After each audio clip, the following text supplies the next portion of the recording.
Three armed men, one tech CEO, a single father with a past he's buried deep. When Eli Turner's quiet morning shift at Maple Street Diner explodes into violence, he has 4.3 seconds to decide: stay invisible or become the hero his daughter needs him to be. What happens next will change three lives forever and expose a conspiracy that reaches back 20 years. Stay with me until the end and drop a comment with your city so I can see how far this story travels. This is a story about second chances, impossible choices, and the price of doing what's right. The morning sun cut through the Venetian blinds of Maple Street Diner in soft, buttery stripes that fell across worn vinyl booths and a counter that had seen better decades. The smell of coffee, strong, slightly burnt the way regulars liked it, mixed with bacon grease and the faint chemical sweetness of industrial cleaner. It was 7:43 a.m. on a Tuesday, and the world still felt manageable.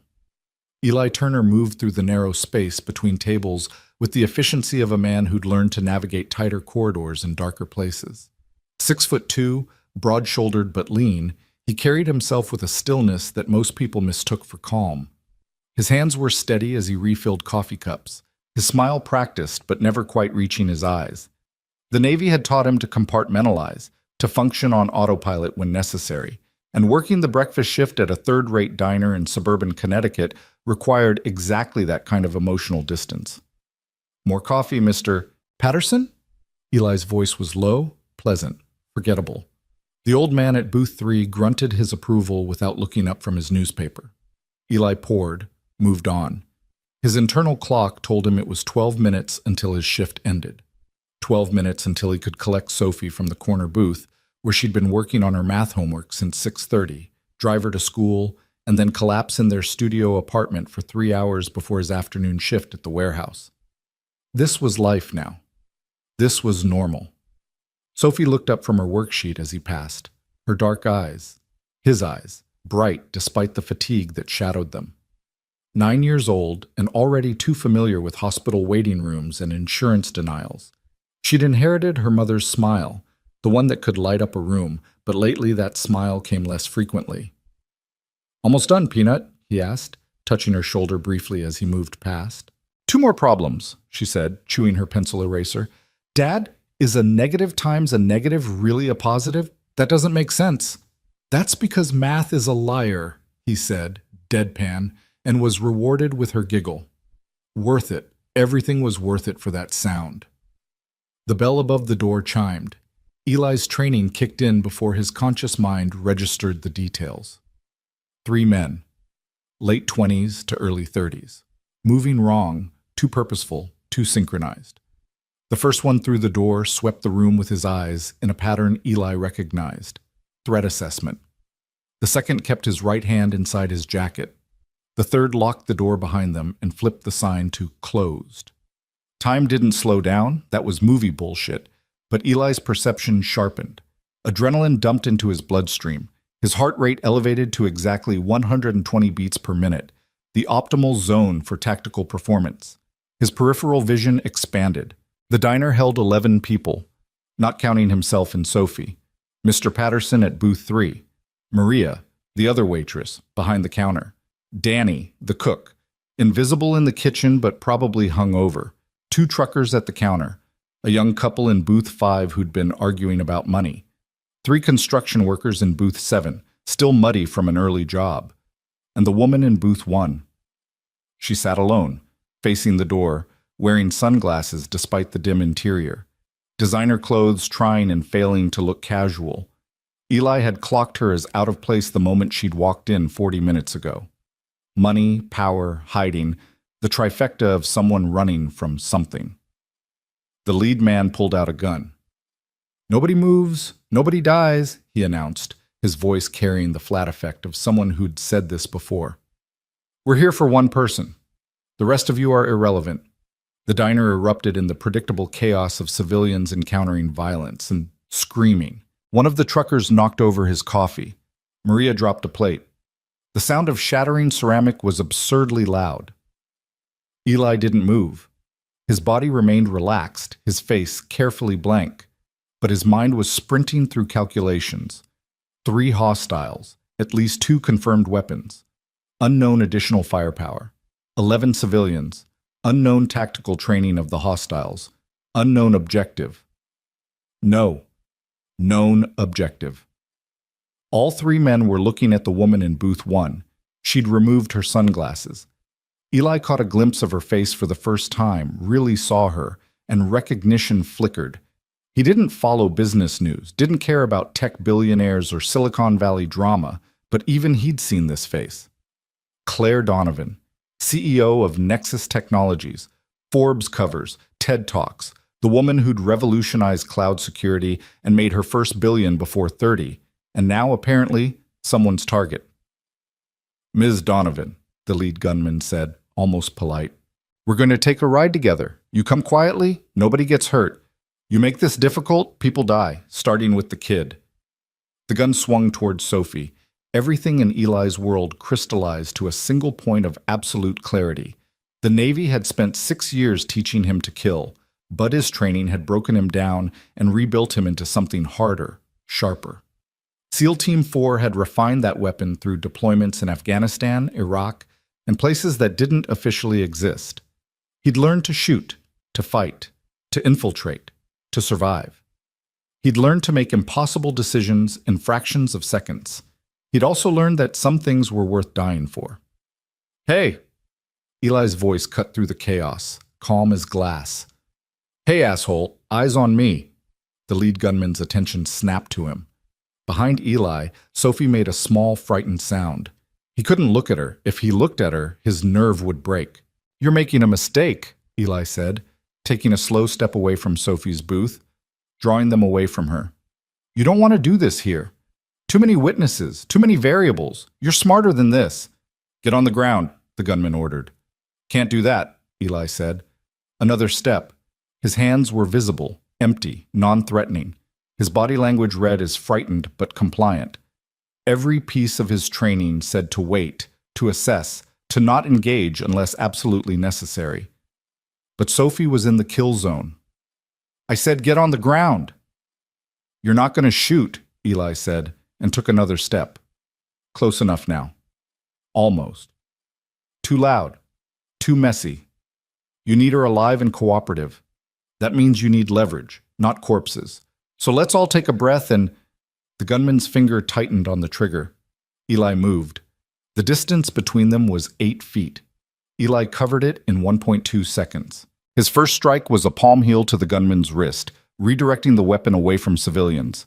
His second was an elbow to the man's jaw, delivered with enough force to rattle his brainstem. The gun fell. Eli caught it before it hit the ground. The second gunman was already drawing. Eli dropped low, letting the first hostile's body collapse between them as a shield. The shot went high, punching into the ceiling and raining down acoustic tile. Screaming intensified. Eli came up with the captured weapon, center mass, controlled double tap. The second gunman went down hard, clutching his chest. Ballistic vest. Good gear. These weren't amateurs. The third man had Sophie. Time did something strange then, something Eli's brain couldn't quite process. The third gunman had crossed the diner. When? How? And had Sophie by her collar, lifting her out of the booth. She was making a sound Eli had never heard before, a high, breathless keening of pure terror. Drop it, the third gunman said. Drop it, or I snap her neck. Eli's hands were steady. His breathing was steady. Everything inside him was screaming. He dropped the gun. Smart, the third gunman said. Now step back. Eli stepped back. His mind was racing through options. Distance, 12 feet. Hostile's position, using Sophie as a shield. No clean shot, even if he'd kept the weapon. Hostile's mental state, escalated, desperate. Probability of Sophie surviving the next 30 seconds, dropping rapidly. Let the kid go, Eli said. She's not part of this. She is now. The gunman's eyes flicked to Claire Donovan, who'd stood up from her booth. You, me, car, now. Anyone follows, the kid dies. Claire's face was pale but composed. She had the look of someone used to making decisions under pressure. Let her go first. Not how this works. Then shoot me here, Claire said flatly, because I'm not going anywhere while you're holding a child. The gunman's face twisted. His grip on Sophie tightened. She whimpered. Eli felt something snap inside him. Not his control, that remained diamond hard, but the part of him that had been human before the Navy, before the deployments, before he'd learned that some people were just meat sacks that needed to stop moving. That part broke loose. "Look at me," Eli said softly. The gunman looked. Eli had been standing with his weight on his back foot, hands visible, posture submissive. In a single motion, he shifted forward, his right hand snapping out to grab the salt shaker from the nearest table. His throw was perfect. 18 feet, moving target, high-stress situation. The salt shaker hit the gunman's face, shattering against his cheekbone. The man's grip loosened for a fraction of a second. Sophie dropped like Eli had taught her during their what-if games. Drop, roll, cover your head. She executed it perfectly. Eli was already moving. He covered the distance in 3 strides. The gunman was bringing his weapon around. Eli got there first. His hand clamped around the gunman's wrist, controlling the weapon. His other hand, knife-edge strike to the throat, textbook, brutally efficient. The gunman gagged. Eli twisted the wrist, feeling bones grind and separate. The gun fell. Eli caught it, spun it, fired. The shot took the first gunman, just now recovering from the initial assault, in the shoulder. He went down again, this time staying down. Silence crashed over the diner like a physical force. Eli stood in the center of the room, weapon trained on the downed hostiles, breathing steady. His hands didn't shake. His heart rate was already dropping back toward normal. This was the part of himself he'd tried to bury, the part Sophie could never know about. "Sophie," he said quietly, "eyes closed, baby. Keep them closed." "Daddy?" Her voice was so small. "Eyes closed. I'm right here. You're safe." He heard her sob, but she obeyed. Good girl. His perfect, brave girl.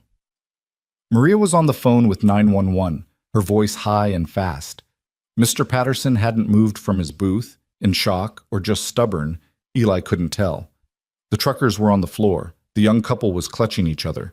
The construction workers were staring at Eli like he'd just sprouted wings. Claire Donovan stood frozen, her hand pressed to her mouth. "You should sit down," Eli told her. "Adrenaline crash is coming. You're going to feel it in about 90 seconds. She didn't sit. Instead, she walked toward him, stepping carefully around the first gunman's body. Up close, she was younger than he'd thought, mid-30s maybe, with the kind of face that photographs made colder than reality. Her eyes were gray and sharp, and currently locked on him with an intensity that made him uncomfortable. "Who are you?" she asked. "Nobody," Eli said. "Just a waiter." "Bullshit." Her voice shook, but her gaze didn't waver. "Waiters don't move like that. Waiters don't shoot like that. Who are you, really?" "Someone who needs you to sit down before you fall down," Eli said. He could hear sirens now, still distant but approaching fast. His mind was already shifting gears, thinking about the police interview, the media attention, the absolute nightmare this was about to become. He'd stayed off the grid for 3 years. 3 years of careful invisibility, gone in 90 seconds, all because he couldn't let them take Sophie. Worth it. Always worth it. Claire sat down heavily in the nearest booth. Her hands were shaking now. "They were going to kill me." "Probably not," Eli said, keeping his weapon trained on the gunman. "Kidnap, ransom, leverage. You're worth more alive." He paused. "Any idea who sent them?" "I have a list," she said bitterly. "It's not a short one." The sirens were close now. Eli finally allowed himself to look at Sophie. She was still curled in the booth, eyes squeezed shut, hands over her ears. His heart cracked. "Sophie, Peanut." "It's over. You can look now." She opened her eyes and saw him, and her face crumpled.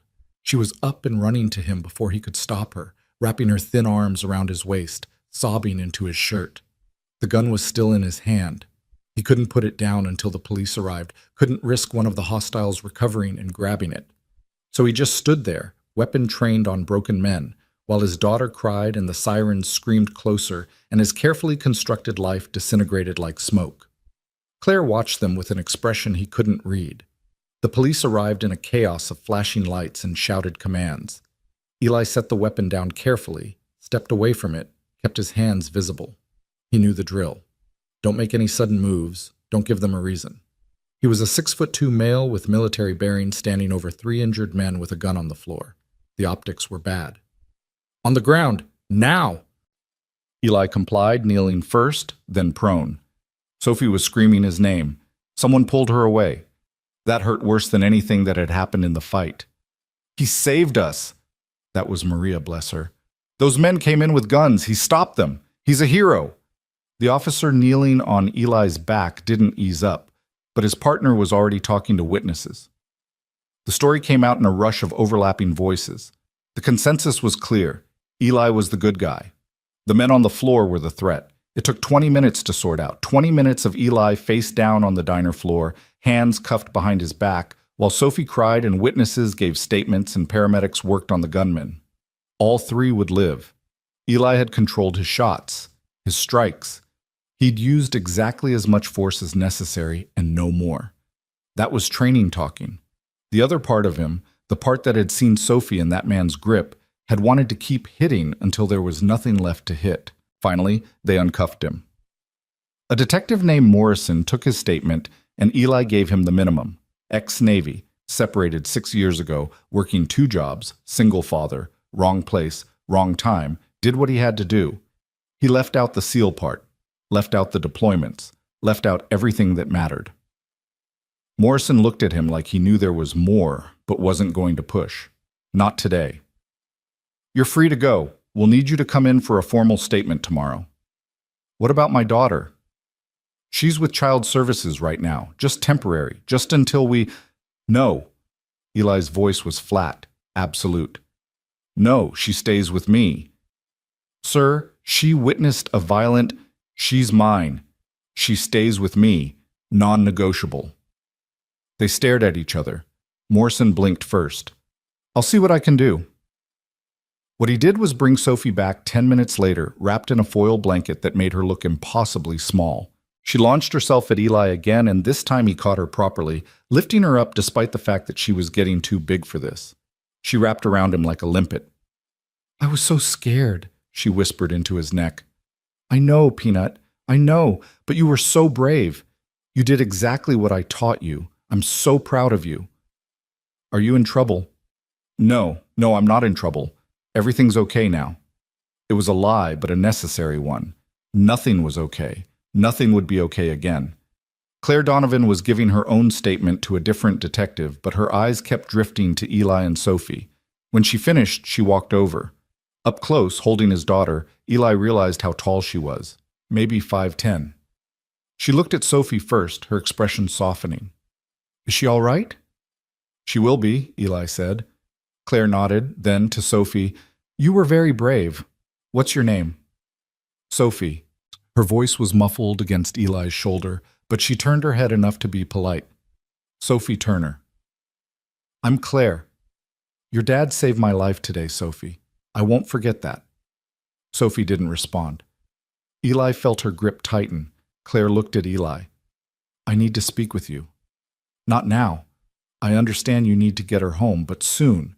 Tomorrow, maybe. I work tomorrow. Then I'll come to you. Where? Eli wanted to refuse. Every instinct screamed to put distance between himself and this woman, this problem, this complication.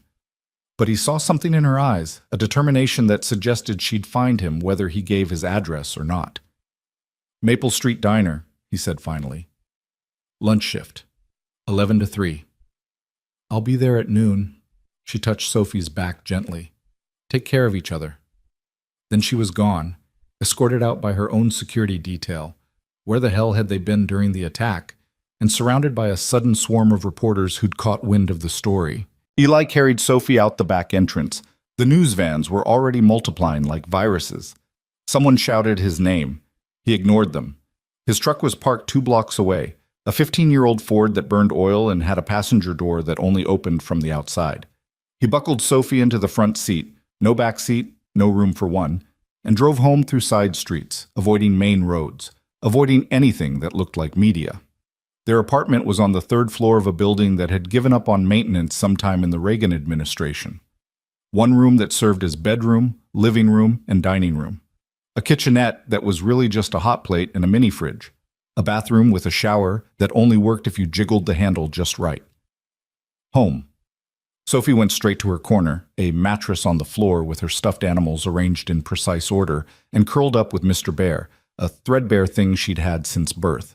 Eli stood in the doorway, watching her, feeling the weight of the day settle onto his shoulders like lead. His phone buzzed. 18 missed calls. 34 text messages. He didn't recognize most of the numbers. Word traveled fast. One text was from Maria. "News is calling you, the diner hero. They want to interview you. Sending you the reporter's number." Eli deleted it. Another was from his warehouse supervisor. "Saw the news. You okay? Take tomorrow off. Paid." That was unexpected and appreciated. The rest were media requests, friends he hadn't spoken to in years suddenly emerging from the woodwork, and one from a number with a Silicon Valley area code. "This is Michael Chen, Chief of Staff to Claire Donovan. Ms. Donovan would like to express her gratitude. Please call at your earliest convenience." Eli turned off his phone. He made Sophie mac and cheese from a box, the fancy kind with actual cheese powder instead of the neon orange stuff. Comfort food. She picked at it, not really eating, just pushing noodles around her bowl. "Dad?" she said finally. "Yeah, Peanut?" "Those men, they were bad men, right?" "Yeah, they were bad men. And you stopped them." "Yeah, because that's what you do. You stop bad people." Eli's throat tightened. That's not exactly in the Navy," Sophie continued, her voice small but certain. "You were a hero, like today. You saved people." He'd never told her specifics, just, "I was in the Navy, and I can't talk about most of it." But she was smart, his daughter. Too smart. She'd pieced together enough from fragments, from nightmares she'd heard him wake from the way he moved through the world like a man always checking exits. "It's complicated," he said. "I'm glad you were there," Sophie whispered. "I'm glad you knew how to stop them." "Me too, Peanut." She didn't finish her dinner. He didn't push. They went through the bedtime routine by muscle memory, teeth, pajamas, bathroom. She crawled into her mattress and he sat beside her, like he did every night, ready to read. "Tell me about Mom," she said instead. Eli's heart clenched. "What about her? Was she brave like you?" "Braver," he said honestly. "Your mom was the bravest person I ever knew. Did she save people too?" "In her own way. She was a nurse, remember? She helped people when they were hurt. She made them better. Until she got sick." "Until she got sick," Eli agreed. "Breast cancer. Stage 4 by the time they caught it. Sophie had been 3. They'd had 2 years together, mother and daughter, before the end. Sometimes Eli wondered if Sophie really remembered her, or if she just remembered the stories he told. "Do I look like her?" "You have her smile, her eyes, her laugh." He touched her hair, dark and straight like his, but everything else was Emma. "And her heart. You have her heart, Sophie. The best parts of both of us." She was quiet for a moment. Then, "Dad, are we safe now?" The question gutted him, because he didn't know. Those men had been professionals. They'd had intel on Claire Donovan's location, her routine. They'd been organized, prepared. And now Eli had put himself and Sophie directly in the spotlight. If whoever sent those men wanted revenge, or wanted to eliminate witnesses, or wanted to finish what they'd started. "Yes," he lied. "We're safe, I promise." She believed him because she was 9, and he was her father, and that was what children did. She fell asleep within minutes, exhaustion claiming her. Eli sat beside her for a long time, watching her breathe, feeling the weight of all his failures and all his fears pressing down on him.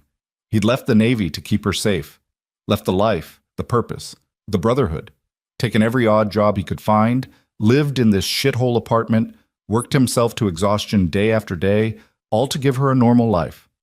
One morning, one decision, and now the world knew his face.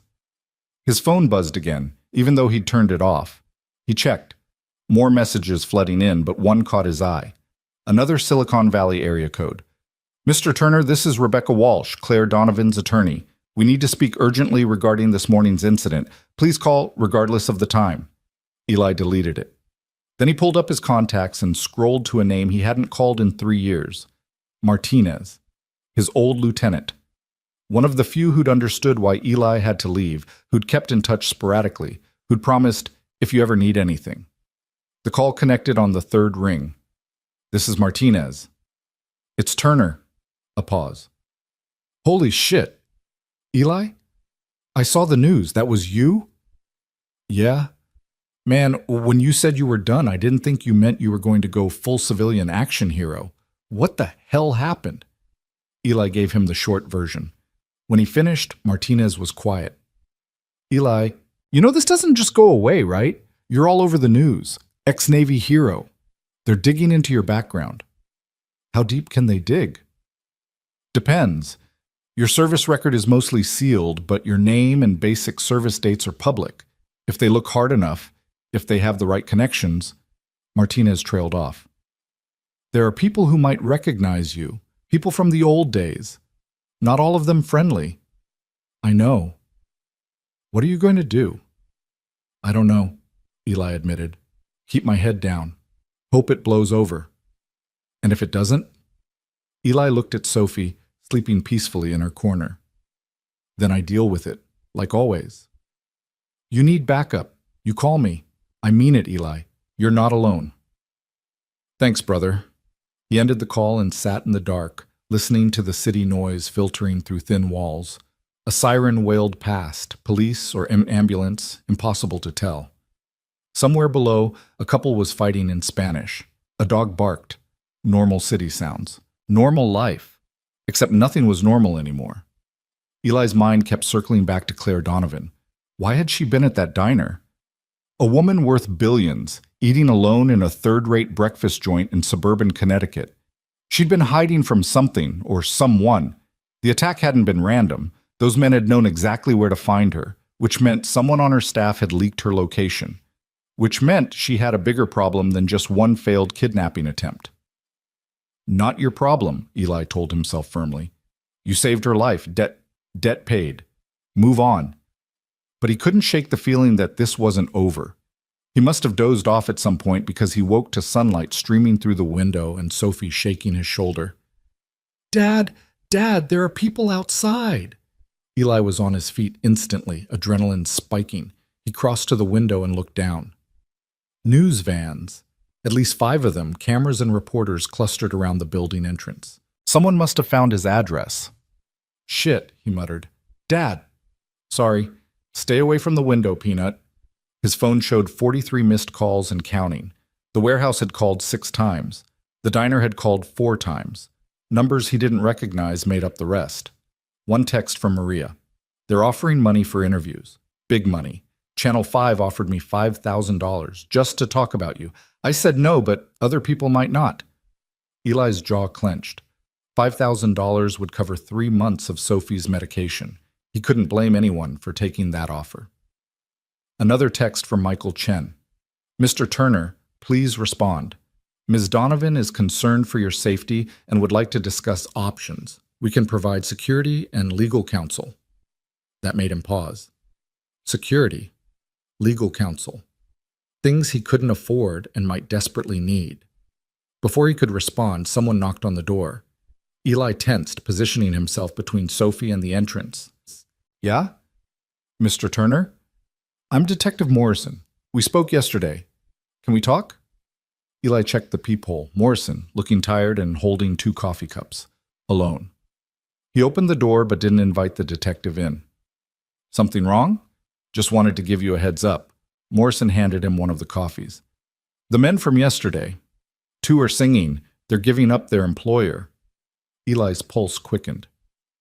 Who? Can't say officially, but off the record? Morrison glanced around, lowered his voice. They're claiming they were hired by someone inside Nexus Technologies, someone with access to Donovan's schedule and security protocols. This wasn't a random kidnapping. It was an inside job. Why are you telling me this? Because you and your daughter are witnesses, and because whoever orchestrated this might not be done. Professional hit teams don't usually stop after one failure. Morrison met his eyes. Watch your back, Turner, and maybe take Ms. Donovan up on whatever she's offering. You're going to need friends with resources. The detective left. Eli closed the door and leaned against it, processing. Inside job, professional team, unfinished business. His phone rang. Silicon Valley area code. Against his better judgment, he answered. Mr. Turner? A woman's voice, crisp and professional. This is Rebecca Walsh, Ms. Donovan's attorney. I'm in a car outside your building. I'd like to speak with you and arrange secure transportation out of here before the media situation escalates further. Do you have 5 minutes? Eli looked at Sophie, who was watching him with those 2 old eyes, looked at the window, at the news vans multiplying like hydra heads, looked at his phone, still buzzing with calls and messages, looked at his life burning down around him one headline at a time. 5 minutes, he said. Excellent. There's a back entrance through the maintenance corridor. Take that. I'll meet you at the service door with a car. Black Mercedes. Connecticut plates. 10 minutes. She hung up before he could argue. Eli looked at Sophie. Pack your backpack. Everything important. We're going for a ride. Where? I don't know yet, but anywhere's better than here. She moved quickly, stuffing Mr. Bear and her homework and a change of clothes into her school backpack. Eli grabbed his own bag. Already packed, always packed, a habit from his Navy days. Go bag with clothes, documents, cash, first aid kit, ready for anything. They went down the back stairs, avoiding the front entrance where reporters were beginning to congregate in the lobby. The maintenance corridor smelled like mildew and rat poison. The service door was locked, but Eli popped it with his knife in 3 seconds, another skill from another life. The black Mercedes was waiting, engine running. A woman in her 50s with silver hair and a power suit stood beside the back door. Rebecca Walsh, he presumed. Mr. Turner, Sophie, please, get in quickly. They got in. The car pulled away smoothly, driver navigating through alleys and side streets with the ease of someone who knew the area, or had planned the route carefully. Where are we going? Eli asked. Somewhere safe, Rebecca said. Somewhere we can talk without cameras and reporters. Ms. Donovan is waiting. I said I'd meet her at the diner at noon. The diner is currently surrounded by 24 media vehicles and has been forced to close. Noon is no longer viable. Rebecca pulled out a tablet, brought up a news site. Eli's face was everywhere. Diner hero saves tech CEO. Ex-Navy father stops kidnapping. Who is Eli Turner? Some of the articles had started digging. His Navy service dates, his hometown in Ohio, Emma's obituary from 6 years ago, Sophie's name, her school, his daughter's name, in the news for anyone to see. Make them take that down, Eli said, his voice dangerous. Her name. Take it down.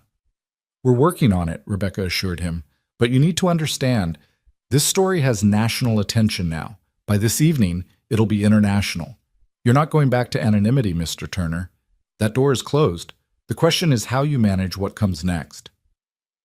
The car pulled into an underground parking garage beneath a glass tower.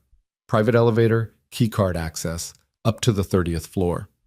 The doors opened on a penthouse suite that was probably worth more than Eli would earn in 10 lifetimes. Claire Donovan stood by the floor-to-ceiling windows, staring out at the city. She turned when they entered. She looked different than she had in the diner, more composed, more commanding. Her hair was pulled back severely. Her suit was probably designer, but understated. Everything about her screamed power and control. Then she saw Sophie, and something in her expression shifted. Softened. Sophie, she said warmly, I'm glad you're here. Are you hungry? There's food in the kitchen. Anything you want. Sophie looked at Eli. He nodded. She disappeared into the next room, backpack still clutched to her chest. Claire waited until she was gone, then turned to Eli. Thank you for coming. I know this must be overwhelming. What do you want? Eli asked bluntly. To say thank you, to compensate you appropriately for what you did, and to make sure you and Sophie are safe. We're safe. Are you? Claire gestured to Rebecca, who pulled up more news footage on her tablet. This is from an hour ago. A reporter confronted your warehouse supervisor about your background. 3 different news organizations have filed FOIA requests for your military records. By tomorrow, someone's going to connect the dots to SEAL Team 4. When that happens, the attention will double. Eli's jaw tightened. She wasn't wrong. Those men who attacked me, Claire continued, they were hired by someone inside my company, someone who wants me gone, Someone who now knows that you're a threat to their plans. She paused. You're a loose end, Mr. Turner. And in my experience, powerful people don't like loose ends. So what are you suggesting?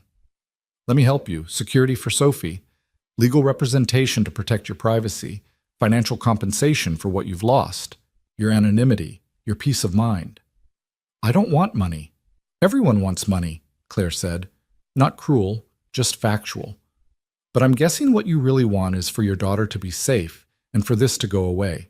I can't make it go away, but I can help you manage it, and I can protect Sophie.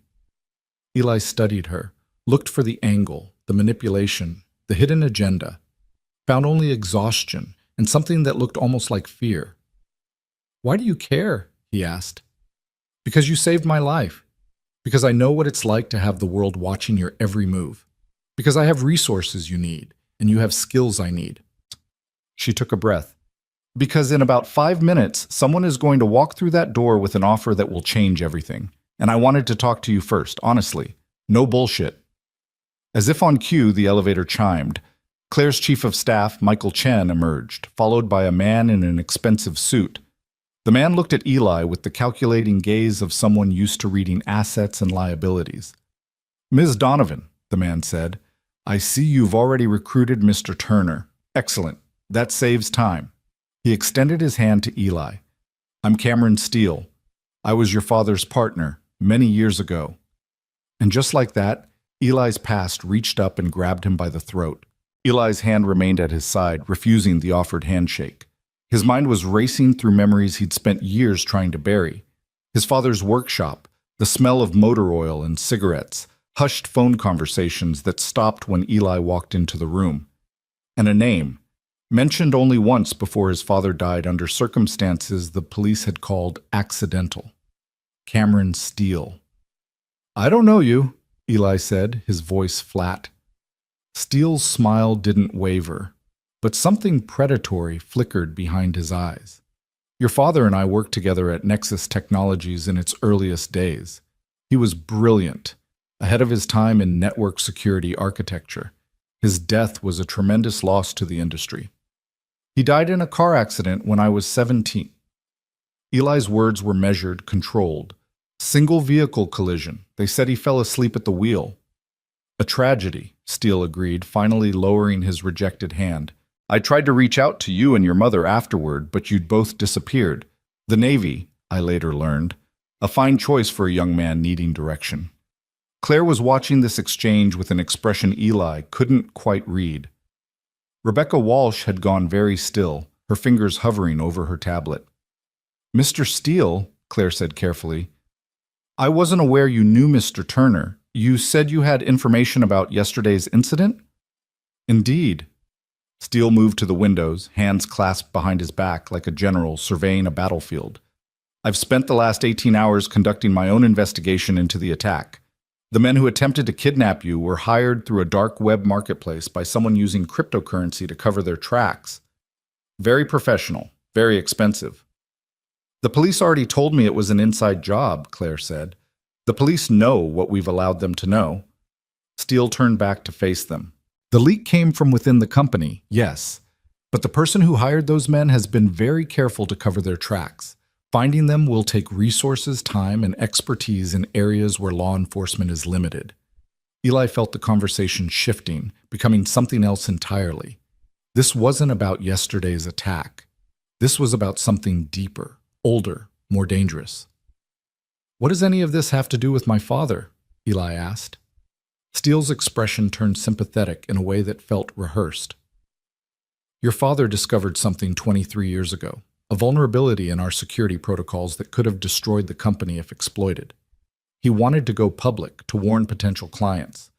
I argued that we should fix it quietly, avoid the scandal. We had a disagreement, a falling out. He paused. 3 weeks later, he was dead. I've always wondered if his accident was really an accident. The room went silent.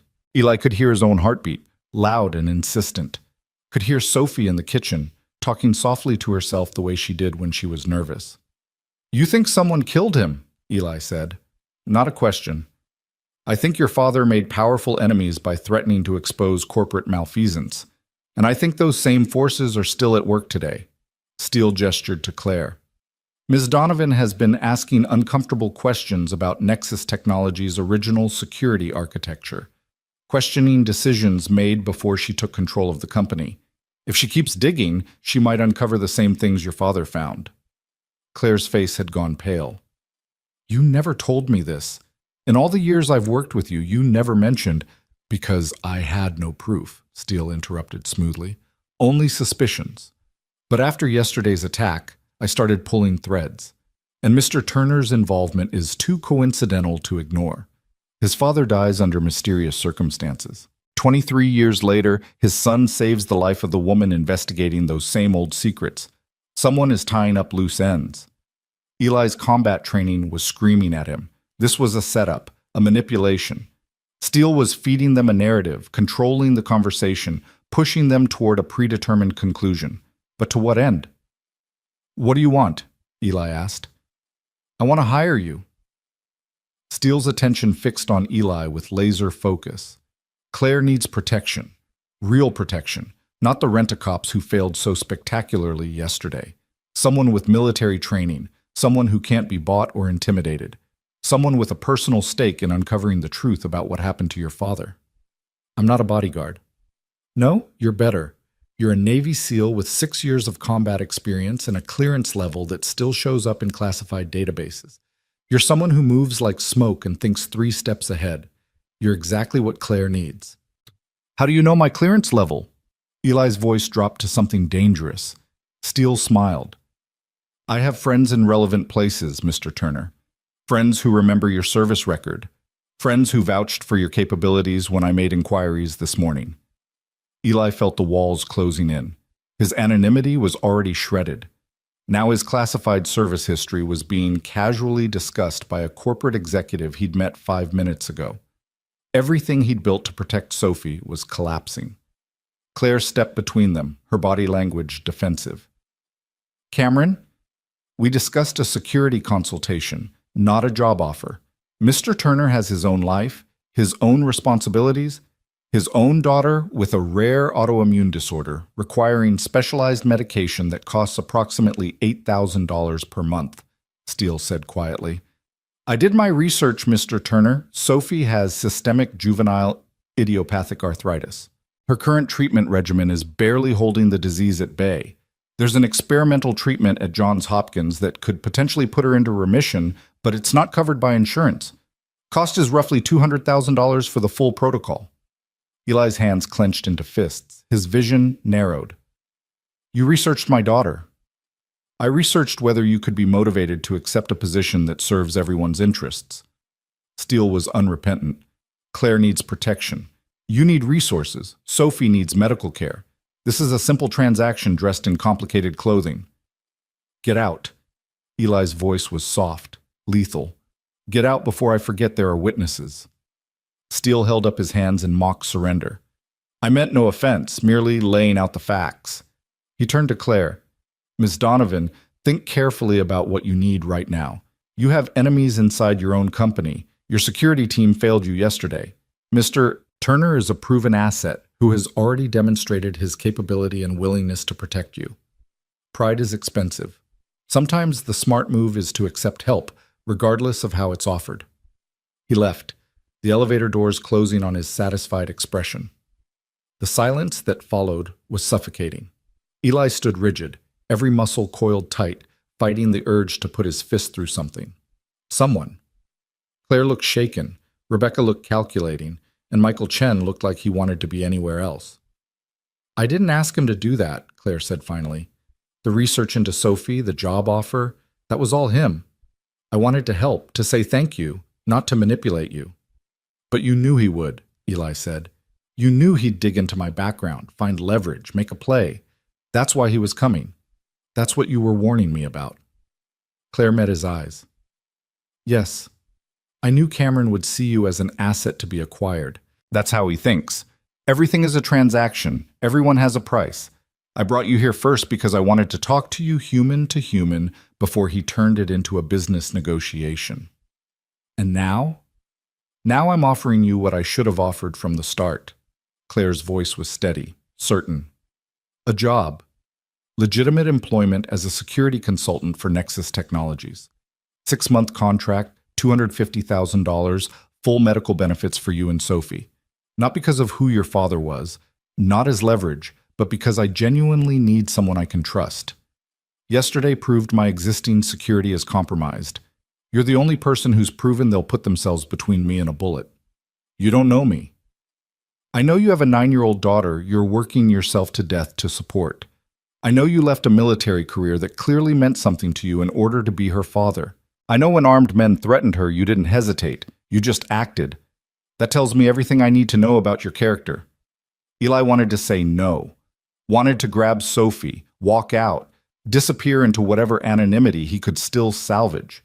But Steele's words echoed in his mind. $200,000 for Sophie's treatment. A chance at remission, at a normal childhood free from constant pain and hospital visits. I need to talk to my daughter, he said. Claire nodded. Take all the time you need.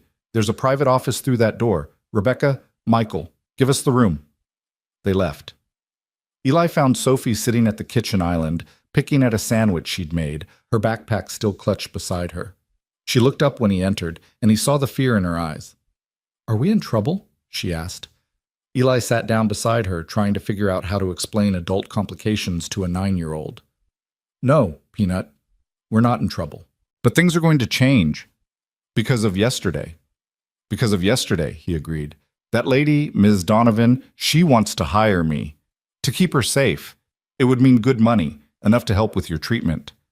Sophie was quiet, processing. She was smart enough to understand that money was always tight, that her medication ate up most of what he earned, that they lived in a crappy apartment because that's what they could afford. Would we have to move? She asked. I don't know yet. Maybe. Probably. Would I have to change schools? Possibly. She looked down at her sandwich. I like my school. Mrs. Patterson is nice, and Jenny is my friend.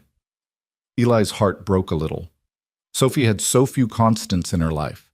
Her school, her teacher, her one good friend, and now he might have to take even those away.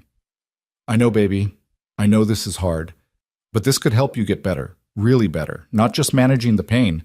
There's a treatment, an experimental one, that could make the arthritis go away completely. Sophie looked up, hope warring with skepticism in her young eyes. Really? Really. But it's expensive. This job would pay for it. Then you should take it. Her voice was small but certain. I don't want to hurt all the time anymore, Dad. And I don't want you to have to work 2 jobs. You're always so tired. He pulled her into a hug, pressing his face into her hair so she wouldn't see his eyes water. 9 years old and already too wise, too understanding, too aware of the sacrifices he made. Okay, he whispered. Okay, we'll do it. But if anything feels wrong, if you're scared or uncomfortable, you tell me immediately. Deal? Deal. They went back to the main room. Claire was standing exactly where they'd left her, staring out at the city like she could find answers in the skyline. She turned when they entered. 6 months, Eli said. Contract work, not employment. I'm an independent contractor. Full medical for Sophie, non-negotiable. And I need 2 things in writing. First, if I determine the threat level is beyond my capability to handle alone, I bring in additional personnel of my choosing. Second, if at any point I decide Sophie's safety is compromised, I walk away with no penalties and no legal harassment. Claire nodded slowly. Rebecca can have contracts drafted by end of business today. What else? I need full access to your security protocols, personnel files, and schedule. I need to know everyone who has access to your location data and communications. And I need complete autonomy, no second-guessing my decisions on security matters. Done. What about living arrangements? Eli glanced at Sophie. We stay in our apartment. I'm not moving her into some fortress where she becomes a target by association. That's not practical if you're providing close protection. The commute alone creates vulnerabilities. Claire considered. I have a property in Greenwich, gated community, excellent schools, fully secured, guest house on the property. You and Sophie take the guest house, maintain your independence, but you're close enough to respond if needed. I need to see it first. We can go this afternoon. Claire looked at Sophie, her expression softening. Sophie, how would you feel about living somewhere with a pool and a yard? Maybe even a dog, if that's something you'd want. Sophie's eyes went wide. They'd never been able to afford a pet. Really? Really? I have a yellow lab named Cooper. He's very gentle and he loves kids. You'd have to help take care of him, of course. I can do that. Sophie's excitement was the first genuine happiness Eli had seen from her since yesterday's attack. Watching them talk, something shifted in Eli's chest. Claire Donovan, billionaire tech CEO, power player, someone who should have nothing in common with a 9-year-old sick kid, was treating Sophie like she mattered. Not like a charity case or a means to an end, but like an actual person worthy of consideration. Maybe this wouldn't be a disaster after all. The afternoon blurred into logistics. Rebecca produced contracts with impossible speed, probably had them drafted before Eli even agreed, which should have annoyed him but actually impressed him. Michael arranged transportation.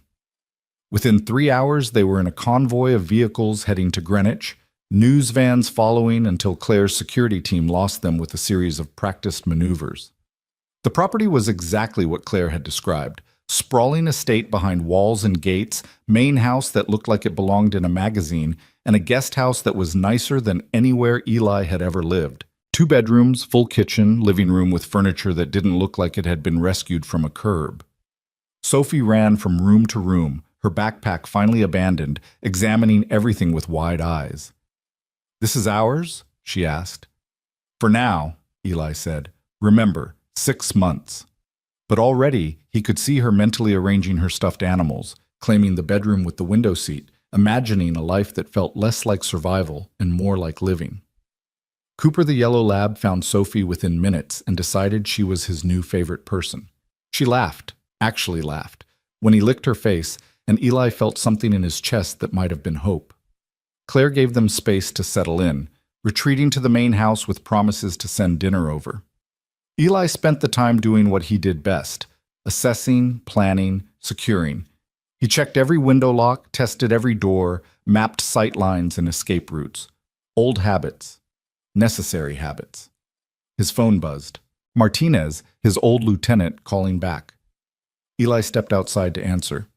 "Please tell me you didn't just sign your life away to a corporate CEO," Martinez said without preamble. "How did you—" "Because I've been watching the news and making calls. Eli, Cameron Steele is bad news. Really bad news. I made some inquiries after we talked. He's connected to some dark shit. Arms deals, information brokering, corporate espionage. If he's involved with Donovan's company, it's not for legitimate reasons." Eli's stomach dropped. "What kind of dark shit?" "The kind that gets Navy SEALs killed when they stumble onto it. The kind that involves classified information being sold to hostile nations. I can't give you specifics over the phone, but I'm telling you, Steele is dirty, and if he's interested in you, it's because you're useful to him somehow." "He said he knew my father." "Then your father was probably either working for him or trying to expose him. Either way, you need to be careful. This isn't just corporate drama, Eli. This is dangerous people playing dangerous games. You sure you want Sophie anywhere near this?" Eli looked back at the guest house, where Sophie was visible through the window playing with Cooper, the happiest he'd seen her in months. "I'm already committed," he said. "Signed contracts this afternoon." Martinez swore creatively. Okay, you're committed. Then you need backup. I'm going to make some calls, see who's available for private security work. Nobody comes near you or that kid without going through people we trust. Understood?" "Martinez, I can't afford—" "Not asking you to. I've got favors I can call in, brothers who owe me. You saved my ass in Kandahar. Time for me to return the favor." Martinez paused. "Besides, if Steele is involved, this might be bigger than just protecting one CEO. This might be about finishing what someone started 23 years ago when your father died." After they hung up, Eli stood in the gathering darkness, watching his daughter play with a dog she already loved in a house they didn't own, working for a woman he barely knew, caught in a web of conspiracy he didn't understand. But Sophie was laughing. For that sound alone, he'd walk into hell. The first week passed in a blur of routine establishment and constant vigilance. Eli threw himself into his new role with the same intensity he'd brought to SEAL training. He reviewed every member of Claire's security team, ran background checks on everyone with access to her schedule, and implemented new protocols that Claire's chief of security initially resisted until Eli demonstrated exactly how compromised their existing systems were by walking past 3 supposedly secure checkpoints without being stopped. Sophie started at her new school. Greenwich Academy, private, expensive, everything Eli had never been able to give her. She was nervous the first day, clutching Mr. Bear in the car, even though she was too old for stuffed animals in public. But when Eli picked her up that afternoon, she was smiling. "They have an art room, Dad. A whole room just for art. And the teacher said I'm really good at drawing." She showed him a sketch she'd made, a surprisingly detailed rendering of Cooper sleeping in the sun. The talent was all Emma. Her mother had been an artist before nursing school, before reality demanded more practical skills. "That's beautiful, Peanut. And there's a girl named Maya who has JIA too. She showed me her infusion port and we talked about our treatments, and it was nice to meet someone who understands." Sophie's voice got quieter. "Is it okay that I told her about being sick?" "Of course it's okay. You never have to hide who you are." But even as he said it, Eli was aware of the irony. He was hiding who he was, had been hiding for 3 years, was still hiding now, even as he played the role of security consultant. Because if people knew what he'd really done in the Navy, if they understood the things he was capable of, they'd look at him differently. Sophie would look at him differently. Claire kept her distance those first few days, letting them settle in. But on Friday evening, she knocked on the guest house door with a bottle of wine and a tentative smile. "I figured you might want company," she said. "Or I can leave if you'd rather. Come in." Eli stepped aside. Sophie was already asleep. Her medication made her tired in the evenings, so it was just the two of them in the small living room. Claire looked different outside of her power suits. Jeans, a simple sweater, hair down, more human. She curled up in the armchair while Eli poured wine, and for a moment they just sat in comfortable silence. "Thank you," she said finally, "for doing this, for uprooting your entire life because I have enemies. You're paying me well for it. It's more than that. You could have said no." Most people would have said no. She took a sip of wine. "Can I ask you something personal?" Eli's guard went up automatically, but he nodded. "Why did you really leave the Navy? Martinez, your old lieutenant, he wouldn't tell me details, but he said you were one of the best, rising star, leadership potential, the whole thing. Then you just walked away." Eli was quiet for a long moment, weighing how much to share. Emma was dying. Stage 4 cancer, maybe 6 months left. Sophie was 3 years old. I could either deploy to Afghanistan for 8 months, or I could be there for the end. That's not really a choice. But after Emma died, you could have gone back. Sophie was 3, traumatized, terrified I'd disappear like her mom did. I couldn't put her through that, couldn't risk her losing both parents. He met Claire's eyes. "Some things matter more than career." Claire looked down at her wine glass. "I've spent my entire adult life building a company, sacrificing relationships, free time, any semblance of normal life, all for Nexus Technologies. Sometimes I wonder what I've actually built. A platform for other people's connections while I sit alone in conference rooms making decisions that affect thousands of people I'll never meet." Regret? Perspective. She smiled sadly. "Watching you with Sophie this week, the way you are with her, the way she lights up when you're around, it makes me realize what I've missed, what I've traded away for market share and stock prices." "It's not too late," Eli said. "You're what, 34? 36. And yes, theoretically it's not too late. But when you've spent 15 years building walls, it's hard to remember how to let people in." She looked at him directly. "Is that what you're doing? Keeping walls up? Because I see the way you watch everyone like they're potential threats. The way you position yourself with your back to walls and your eyes on exits. You're here, but you're not really here. You're still in combat mode." Eli couldn't argue because she was right. Hard to turn it off. "Maybe you don't have to. Maybe the walls serve a purpose." Claire finished her wine. "But maybe it would be nice to have someone on the inside of them sometimes. Someone who understands." She left after that, and Eli sat alone in the dark, thinking about walls and isolation and the different ways people protected themselves from a world that could hurt them. The weekend brought Sophie's first scheduled treatment at the new hospital, Connecticut Children's, significantly nicer than the clinic they'd been using. Claire insisted on coming along, which surprised Eli until he realized she was nervous. Not about the threat level, his security assessment had determined the hospital visit was low risk, but about Sophie. The infusion took 3 hours.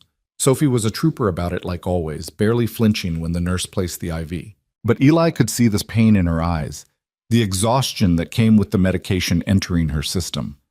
Claire sat with them the entire time, not on her phone, not distracted by work, just present. She asked Sophie about school, about her drawings, about what she wanted to be when she grew up. "A veterinarian," Sophie said, "so I can help animals feel better, like how the doctors help me feel better." "That's a wonderful goal," Claire said seriously. "You know, Nexus Technologies has a veterinary division. We develop software for animal hospitals. Maybe someday you could work there, combine your love of animals with technology." Sophie's eyes went wide. "Really? That's a real job?" "Absolutely. In fact, I'll introduce you to Dr. Martinez, no relation to your dad's friend, who runs that division. She started as a vet and then learned programming because she wanted to make better tools for animal care." Watching them talk, Eli felt something shift in his perception of Claire Donovan. She wasn't just playing nice for his benefit. She genuinely cared, saw Sophie as a person, not an obligation or a tool for keeping Eli compliant. That night, after Sophie was asleep and Eli was doing his evening perimeter check, his phone buzzed with a text from Claire. "Thank you for letting me come today. Sophie is remarkable. You've done an amazing job raising her." He stared at the message for a long time before responding. "Thank you for caring." 3 words. But they felt like dismantling a wall brick by brick. The following Tuesday, everything changed. Eli was reviewing security footage from the main house when he noticed something off. A delivery truck had arrived at the gate, been cleared by security, dropped off packages at the main entrance. Standard. Except the truck had idled at the end of the driveway for 47 seconds before leaving. No reason for that, no legitimate reason. He pulled up the gate camera footage, enhanced the image of the driver's face, ran it through facial recognition software he'd installed without telling anyone. The results made his blood run cold. Marcus Vance, former Army Ranger dishonorably discharged 8 years ago for conduct unbecoming. Currently on Interpol's watch list for suspected involvement in international arms trafficking. Known associate of several private military contractors who operated in legal gray zones. Not a delivery driver. A scout. Eli was moving before he'd consciously decided to act. He grabbed his go bag, checked his weapon. He'd been carrying concealed since day one, despite Connecticut's strict laws, and was out the door in 30 seconds. Claire was in her home office, working on her laptop. She looked up when Eli burst in, and immediately her expression shifted from surprise to alarm. "What's wrong?" "We're compromised. Someone just cased the property using a fake delivery service. We need to move now." "Move where? This is the most secure—" "Security is an illusion that just shattered. Pack a bag. 5 minutes." To her credit, Claire didn't argue further. She grabbed a laptop bag and some clothes while Eli called Martinez. "I need an extraction," Eli said without preamble. "Hostile surveillance confirmed. Need a safe house and transportation." "I'm 2 hours out. Can you hold position?" "Negative. Position is burned. I'm taking her to ground until you can get here." "Where's the kid?" Eli's heart stopped. "Sophie. She was at school. Greenwich Academy was a 30-minute drive in good traffic." "I need to get Sophie," he said. "Eli, if they're watching the property, they're watching the school. You go there, you lead them right to her." "I'm not leaving my daughter." "You're not. I've got a team 5 minutes from Greenwich Academy. Give me the word and they extract her, bring her to you." Eli's every instinct screamed against trusting anyone else with Sophie's safety. But Martinez was right. If he left now, he'd be followed. Would lead the threat directly to his daughter. "Do it," he said, voice tight. "But Martinez, if anything happens to her, it won't. I promise you, brother. We're ghosts. Nobody will even know she's gone." Eli gave him the school details, Sophie's class schedule, her description. Then he turned to Claire. "We need to leave separately. Make it look like normal routine. You're going to the Nexus office for a meeting. I'm going to check the perimeter. We'll rendezvous at—" He thought quickly. "The Starbucks on Post Road, 15 minutes. What about Sophie?" She's being extracted by friendlies. She'll be safe. You're sure? No, he wasn't sure, but he nodded anyway. They left separately. Eli took the long way, checking for tails, running every counter-surveillance technique he'd learned. He spotted 2 separate vehicles following Claire's route, one sedan, one SUV. Professional, coordinated. He called her. Don't go to Starbucks, they're on you. Head toward I-95 North, take exit 9, there's a rest stop. I'll meet you there. How did you just drive? He lost his own tail by cutting through a construction site and doubling back. Made it to the rest stop 3 minutes before Claire. When she pulled in, he was already moving, opening her passenger door, sliding in. Drive, don't stop. Head toward Hartford. What's happening, Eli? Who's following us? People who want you dead, and people I thought were buried in my past. He checked his phone. Message from Martinez. Package secure. Heading to safe house. Give me a destination. Relief flooded through him. Sophie was safe. He texted back an address and a property Martinez had mentioned once. A cabin in the Berkshires that belonged to a retired SEAL. Off the grid. Secure. Claire was gripping the steering wheel tight enough to make her knuckles white. This is about your father, isn't it? About whatever he found 23 years ago. I think so. I think someone decided that loose ends need to be tied up. Your investigation into Nexus's original security architecture, my showing up at exactly the right moment to save you. Too many coincidences. Someone's worried about what we might uncover together. Steele, Claire said. It has to be Steele. He's the only one who knew about your father, who had access to my security protocols, who could have leaked my location to those kidnappers. Maybe. Or maybe Steele wants us to think he's the threat while the real enemy is someone we haven't even considered. Eli's mind was racing through possibilities, threat assessments, strategic options. Either way, we can't trust anyone inside Nexus. We can't trust local law enforcement. They might be compromised. We need to disappear until we figure out who's pulling the strings. I can't just disappear. I have a company to run, responsibilities. You have a life to save. Priorities, Claire. She was quiet for a moment. Then, what about Sophie? Is she really safe? With Martinez and his team? Safer than she'd be anywhere else. He's pulling in people we served with. SEALs, Rangers, Marines. The best of the best. Nobody's getting to her. And if they try? Eli's voice went cold, flat, utterly certain. Then they'll learn why you don't threaten a SEAL's family. They drove in silence for a while, putting distance between themselves and Greenwich. Eli kept checking mirrors, watching for tails, his training running on autopilot while his mind worked through strategy. Finally, Claire spoke again. I need to tell you something. About Nexus. About the original security architecture you're supposed to be protecting. She took a breath. It was designed to be vulnerable. Deliberately. My father, Richard Donovan, he built back doors into the system. Ways to access supposedly secure data, to monitor communications, to extract information without leaving traces. He called it strategic flexibility. I called it corporate espionage when I found out about it 3 years ago. Eli's attention sharpened. You've known about this for 3 years? I've been trying to fix it for 3 years. Quietly, carefully, without alerting whoever he was working with. Because it wasn't just my father. Someone else had access to those back doors. Someone who's been using them to steal proprietary information from Nexus clients. I've been tracking the breaches, following the digital footprints, trying to identify the other party. And every trail led back to Cameron Steele. He was my father's partner, his oldest friend. They built Nexus together, and I think they built it specifically to facilitate corporate and government espionage. Your father must have figured it out, must have threatened to expose them. So they killed him. It wasn't a question. I can't prove it, but yes, I think so. And now I'm close to having the proof I need, close to being able to expose the whole operation. That's why someone wants me dead. That's why they sent professionals instead of just staging an accident. Eli's hands clenched. His father's death, not an accident. Murder. And the man who'd engineered it had smiled at him, shaken his hand, offered him a job. We're going to bury him, Eli said quietly. Steele. Whoever else is involved. We're going to expose everything, burn it all down, and make sure they never hurt anyone again. Claire glanced at him, something fierce and determined in her expression. I was hoping you'd say that. They reached the cabin 3 hours later. Martinez was waiting with Sophie, who ran to Eli the moment she saw him. He caught her, held her tight, breathing in the strawberry shampoo scent of her hair. I was scared, she whispered.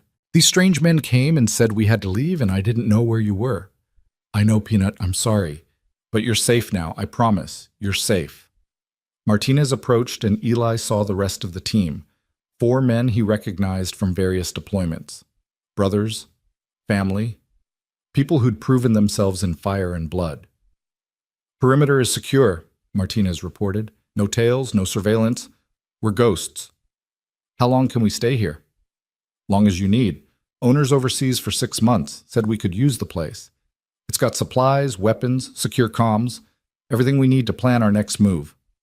Eli nodded, grateful beyond words. Then he turned to Sophie.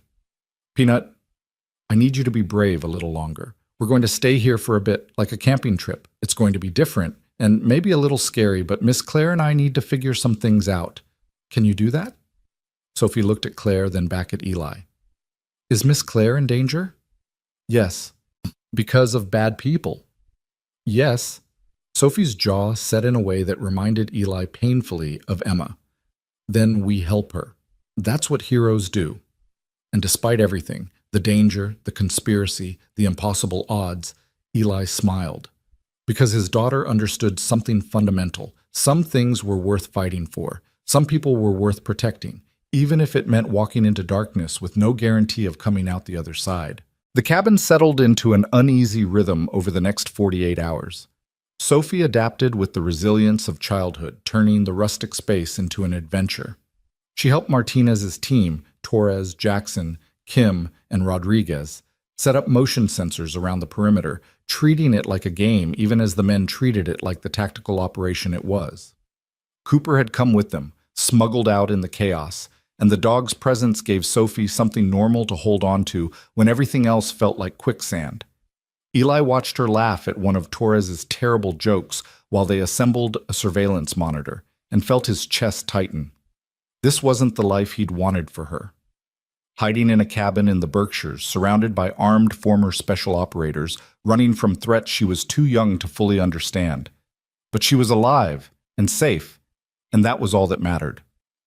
Claire had taken over the cabin's small study, transforming it into a makeshift operations center. Her laptop sat open alongside 3 burner phones Martinez had provided, and she'd been working nonstop since they arrived. Eli found her there late on their second night, eyes bloodshot, fingers flying across the keyboard. You need to sleep, he said from the doorway. I need to find proof. Claire didn't look up. I've been going through archived server logs, looking for evidence of the backdoor access. It's all encrypted, buried under layers of legitimate traffic, but it's there. I can feel it. What exactly are you looking for?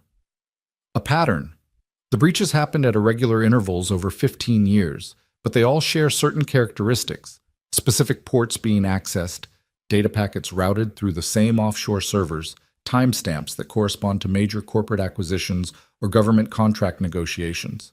She finally met his eyes. Someone's been using Nexus infrastructure to steal trade secrets and classified information. They'd access our clients' data through the back doors my father built, extract what they needed, and sell it to the highest bidder. It's brilliant, really.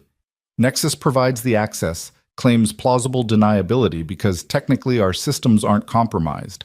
They're working exactly as designed, and our clients never know their information was stolen until it's too late. And Steele was running this operation. I think so, but I can't prove it yet. The digital footprints are too carefully obscured. I need access to Nexus's original architecture documents, the ones my father kept in physical form, locked in a safe deposit box. If I can show that the back doors were intentionally designed, that they couldn't have been accidental vulnerabilities, then I can connect Steele to the breaches. Eli moved into the room, studying the screen over her shoulder. Code scrolled past, meaningless to him, but clearly significant to her. Where's this safe deposit box? Manhattan. Chase Bank on 5th Avenue. I have a key, but accessing it means going back into the world. Means exposing ourselves. Then we plan it right. Quick in, quick out. Minimal exposure. Eli's tactical mind was already working through logistics. Martinez and his team can provide overwatch, establish security perimeters. We go in during business hours when the bank is crowded. Harder to make a move with that many witnesses. Two-person entry team, three-person backup, one on remote overwatch. Claire turned in her chair, looking up at him. You've done this before. Extractions in hostile territory. Different contexts, same principles. Identify the objective, assess the threats, establish multiple exit routes, maintain communication. He paused. But Claire, if we do this and Steele finds out, and he will find out, then there's no going back. Right now he might think we're just hiding, scared. The moment we make a move for those documents, we declare war. We're already at war. I've just been too cautious to admit it. She stood, and Eli was reminded again of how tall she was, how her presence commanded space without demanding it. Your father tried to expose this conspiracy 23 years ago, and they killed him for it. My father helped build it, and then spent the rest of his life profiting from it. I inherited his company, his reputation, his sins. Maybe it's time I did something to earn the name Donovan instead of just trading on it. There was something fierce in her expression, something that reminded Eli of the moment before insertion, when fear transformed into purpose. He recognized it because he'd felt it himself 1,000 times, the decision to stop running and start fighting. Okay, he said. Then we plan it for Friday, 3 days from now. That gives us time to scout the location, establish protocols, and make sure Sophie is secure here. I don't like leaving her. Neither do I. But Torres is former Delta Force, and Rodriguez did 3 tours in Afghanistan as a Marine raider. She'll be safer here with them than anywhere else. Eli moved to the window, checking the perimeter out of habit. Besides, Sophie understands more than we give her credit for. She knows this is important. As if summoned by her name, Sophie appeared in the doorway, Mr. Bear tucked under one arm and Cooper at her heels. Dad? Can Miss Claire read me a story? You always fall asleep in the middle. Eli felt his ears redden. I do not fall asleep. You snore. That's just heavy breathing. Sophie giggled, and Claire smiled, a real smile, not the corporate mask she usually wore. I'd love to read you a story, Sophie. What do you have? They settled in the cabin's main room, Sophie between them on the worn couch, and Claire read from a battered copy of The Secret Garden that she'd found on a bookshelf. Her voice was different when she read, softer, less controlled, almost vulnerable. She did voices for the characters, made Sophie laugh at Mary's stubbornness and smile at Dickens' kindness. Eli watched them and felt something dangerous stirring in his chest, something that felt like hope, like possibility, like the shape of a life he'd stopped letting himself imagine. Claire caught his eye over Sophie's head, and something passed between them, an understanding maybe, or a question neither was quite ready to ask. Sophie fell asleep halfway through a chapter, her head heavy on Claire's shoulder. They stayed frozen for a moment, neither wanting to disturb her, before Eli carefully lifted his daughter and carried her to the bedroom she'd claimed. He tucked her in, kissed her forehead, and returned to find Claire still on the couch, staring at the book in her hands. She's wonderful, Claire said quietly. Brave and smart and kind. You've raised an extraordinary person, Eli. I've tried. Most days I feel like I'm failing. You're not. Trust me. I know what failure looks like in parenting. My father was brilliant and successful and completely absent. He gave me every material advantage and no emotional support. The day I took over Nexus, the day I should have been celebrating the culmination of everything I'd worked for, all I could think was that he would have found some way to criticize my performance. Even dead, his judgment hung over me. Is that why you're doing this? To prove something to him? Claire considered the question seriously. Maybe at first, but now. Now I'm doing it because it's right, because people were hurt by what my father built, and I have the power to stop it. Your father understood that. He chose to do the right thing even knowing it might cost him everything. I want to honor that choice. Eli sat down beside her, closer than strictly necessary, drawn by something he couldn't quite name. My father was a good man who made hard choices, but he was also absent a lot, distracted by work, focused on problems I couldn't understand. When he died, I was angry at him for years. Angry that he'd kept secrets, that he'd taken risks, that he'd left my mother and me alone. He paused, remembering. It took me a long time to realize that he did what he thought was right. And sometimes doing the right thing means sacrificing your own peace for someone else's safety. Like you did, leaving the Navy for Sophie, like I did. They sat in comfortable silence, shoulders touching, watching the fire Martinez had built earlier burn down to embers. Outside, night sounds filtered through the walls, crickets, an owl, the distant rustle of wind through trees. Normal sounds. Peaceful sounds. The kind of sounds that made it easy to forget they were hiding from people who wanted them dead. "Eli," Claire said finally, her voice hesitant, "when this is over, if we survive this, what happens next? Do you go back to your apartment, your 2 jobs, your old life? Do we just pretend this never happened? I don't know. I haven't thought past keeping you and Sophie alive. Think about it now, please." He turned to look at her, really look at her, and saw vulnerability beneath the competence, saw loneliness that mirrored his own, saw a woman who'd built walls as high as his, who understood isolation and duty and the weight of impossible choices. "I think," he said carefully, "that I've spent 3 years convinced I didn't deserve anything beyond survival, didn't deserve happiness or connection or anything that looked like a normal life. Because I'd done things, seen things, been things that felt incompatible with peace. But watching Sophie with you, seeing the way you care about her, about us, it makes me wonder if maybe I was wrong. Maybe there's a version of life where I'm not just surviving. Where we're not just surviving." Claire's hand found his, fingers intertwining. "I'd like to explore that version. After. When we're not running for our lives." "Yeah," Eli said, squeezing her hand. "Me too." They stayed like that until the fire died completely, holding on to each other in the darkness, finding comfort in presence and touch, and the promise of maybe. The next morning brought complications. Martinez pulled Eli aside after breakfast, his expression grim. "We've got a problem. One of my contacts at FBI reached out. They're asking questions about you. Specifically, they're asking if you're involved in domestic terrorism." Eli felt his blood turn to ice. "What?" "Someone fed them a story. Said you're a disgruntled ex-SEAL who's kidnapped a corporate executive and gone off the grid. They're claiming Claire Donovan is being held against her will, that you're dangerous, that you need to be apprehended before you hurt someone." "That's insane." "Claire came with me voluntarily. She's the one being targeted." "I know that, you know that, but FBI doesn't know that. They've got APBs out on your vehicle, your photo is being circulated to law enforcement, and they're treating this as a potential hostage situation." Martinez handed him a tablet showing a news website. The headline read, "Tech CEO Missing After Diner. Hero Turns Dangerous." The article spun an elaborate fiction. Eli Turner, traumatized veteran, becomes obsessed with the woman he saved, kidnaps her from her home, disappears into the wilderness.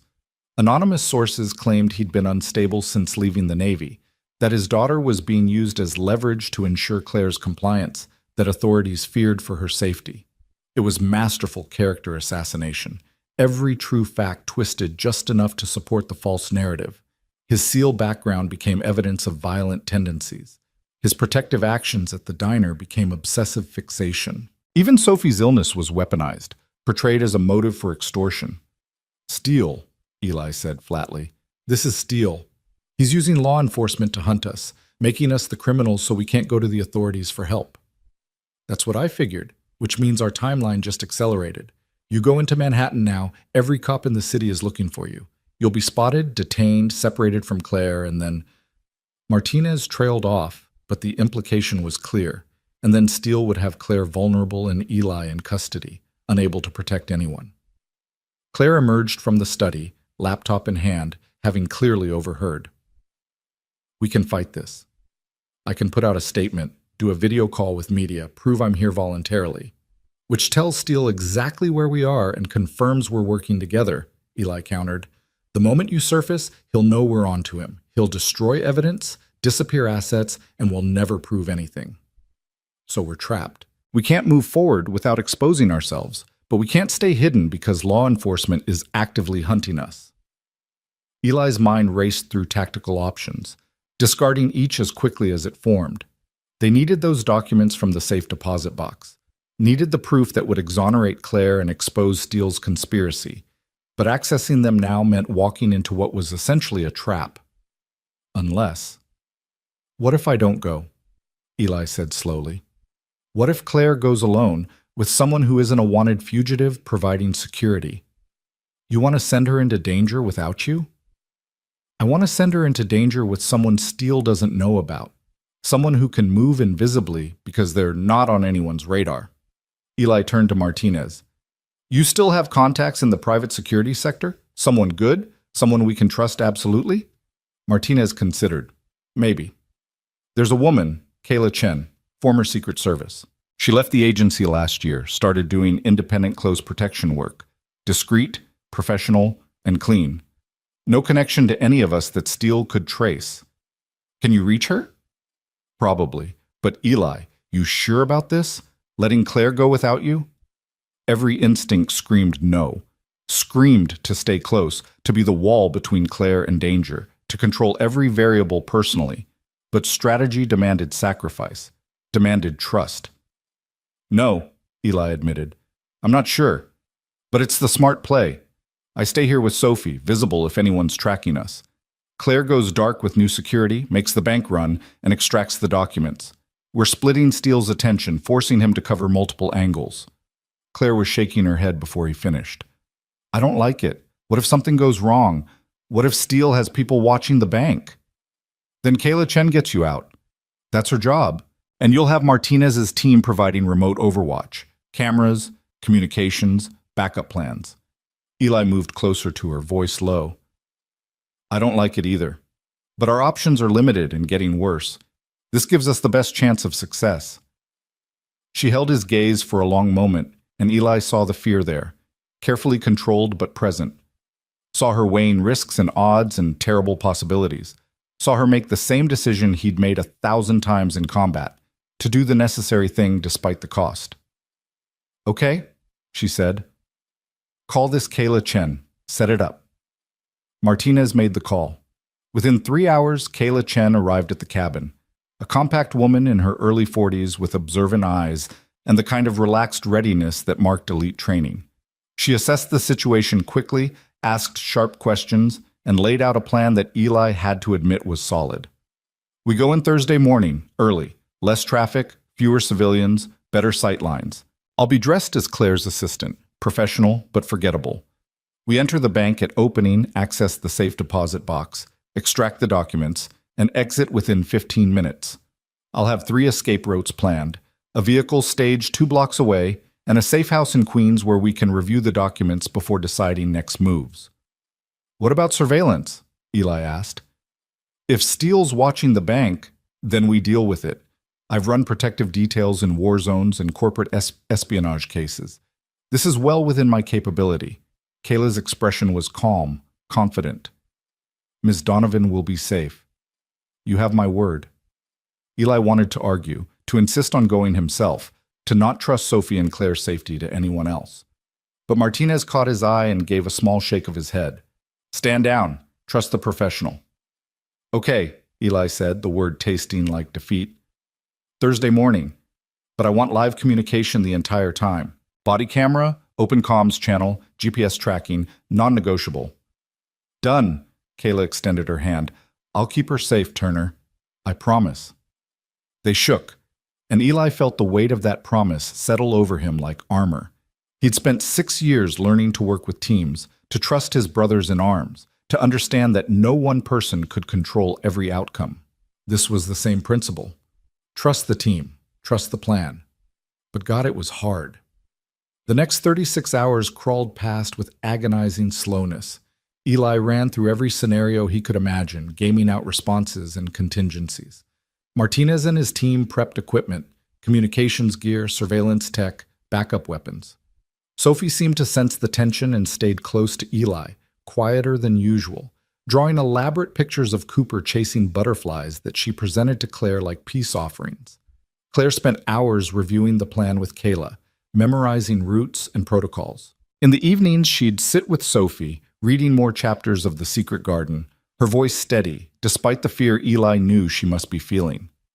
Watching them together, his daughter and this woman who'd become something more than employer or client, Eli felt his carefully maintained emotional distance crumbling.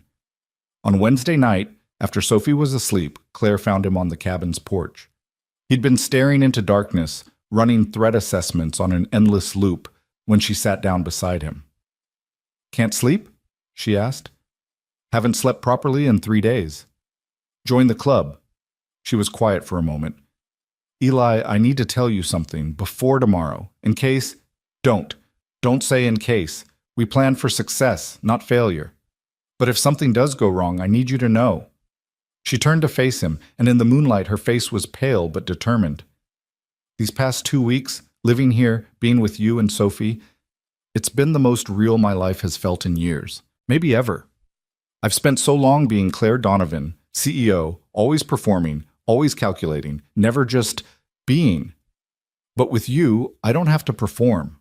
You see me, the scared, uncertain, lonely person underneath the corporate armor, and somehow you don't find that disappointing." Eli's throat tightened. "How could I? You're one of the bravest people I've ever met. You're fighting a war against an enemy who's already tried to kill you twice, and you're doing it because it's right. Not for profit or glory, but because someone needs to stop him. That's not disappointing. That's extraordinary." "I'm terrified," she admitted. "Of tomorrow, of steel, of failing, of losing this, whatever this is between us, before I even fully understand what it could be." Eli reached for her hand, the gesture feeling both natural and monumental. "Then we make sure you come back. We follow the plan, trust Kayla, and when it's done, when we have the proof and steel is buried, we figure out what this is. Together." "Together," Claire echoed. Then, before Eli could process what was happening, she leaned in and kissed him. It was soft, tentative, a question more than a statement. Eli's first instinct was to pull back, to maintain professional boundaries, to not complicate an already impossible situation. But his second instinct, the one that had been growing stronger every day he spent with Claire, every evening reading to Sophie, every moment that felt like building something instead of just surviving, that instinct won. He kissed her back. It lasted maybe 10 seconds. But in those seconds, Eli felt possibility unfold like a map, a future that included more than missions and threats and constant vigilance, a future that looked like the life Emma would have wanted for him: connection, partnership, love. When they pulled apart, Claire was smiling. "I've wanted to do that for days." "Yeah?" "Yeah. You're kind of irresistible when you're being all protective and tactical. It's very distracting during operational planning." Eli laughed, surprised by the sound. "I'll try to be less tactical." "Please don't. I like you tactical." She squeezed his hand. "Come back to bed. Even if we can't sleep, we can at least rest." They went inside together, fingers intertwined, and settled on the couch. Claire curled against his side, her head on his shoulder, and Eli wrapped his arm around her. They stayed like that through the night, not sleeping but not alone, finding comfort in presence. Thursday morning arrived too quickly. Kayla and Claire left before dawn, outfitted with comms gear and GPS trackers, armed with the plan they'd rehearsed a dozen times. Martinez established overwatch from the cabin, multiple screens showing traffic cameras and building surveillance near the Manhattan Bank. Torres and Kim took positions in Queens, ready to provide backup if needed. Rodriguez stayed with Eli and Sophie, maintaining perimeter security. "She'll be fine," Rodriguez said, watching Eli pace. "Chen's the best. I've seen her work." Eli nodded but couldn't stop moving, couldn't stop checking his phone, monitoring the GPS tracker, listening to the open comms channel where Kayla provided updates in clipped professional tones. "Entering vehicle. ETA to Manhattan, 90 minutes. Crossing GW Bridge. Traffic normal. No tails detected. Approaching Fifth Avenue. Banking district is crowded. Good civilian cover?" Sophie watched him pace, finally putting down her colored pencils. "Dad? Is Miss Claire going to be okay?" Eli forced himself to stop, to project calm he didn't feel. "Yes, Peanut. She's with professionals. She's going to be fine." "But you're worried." "I'm always worried. That's my job." Sophie considered this seriously. "Miss Claire likes you, I can tell. She smiles different when you're around." "Oh, really? And how does she smile?" "Like she's happy, but also kind of scared. Like when you smile at me when I'm getting my treatments, you want me to think everything's okay, but you're actually really worried. Sophie's two old eyes fixed on him. You like her too, don't you? Eli sat down beside his daughter, abandoning the pretense of adult emotional opacity. Yeah, Peanut, I do. Good. She's nice, and she makes you less sad. I'm not sad. You've been sad since Mom died. You try to hide it, but I know. Sometimes I hear you at night when you think I'm asleep and you sound sad. Sophie leaned against him. But lately you sound less sad because of Miss Claire. Eli pulled her close, marveling at how perceptive she was, how much she understood despite his attempts to shield her. You're too smart for your own good. I know. It's a gift and a curse. He laughed, kissed the top of her head, and was about to respond when Kayla's voice crackled through the comms. Entering bank. Subject is calm. Beginning approach to safe deposit access. Martinez's voice from his station. Copy that. Cameras show clear interior. 3 tellers, 1 guard, maybe a dozen customers. No obvious threats. Eli listened to the background sounds, footsteps on marble, muffled conversations, the electronic beep of security doors. His imagination filled in the details. Claire walking beside Kayla, probably nervous but hiding it. The weight of the key in her pocket. The knowledge that the next 15 minutes would determine everything. Accessing safe deposit vault, Kayla reported. Subject is retrieving contents. A pause. Eli's heart hammered. Content secured. Exiting vault. Making our way to... Wait! Eli was on his feet instantly. Wait, what? Kayla, report. Multiple hostiles entering bank. 4 men, armed, moving with purpose. They're looking for her. Abort, abort, taking evasive...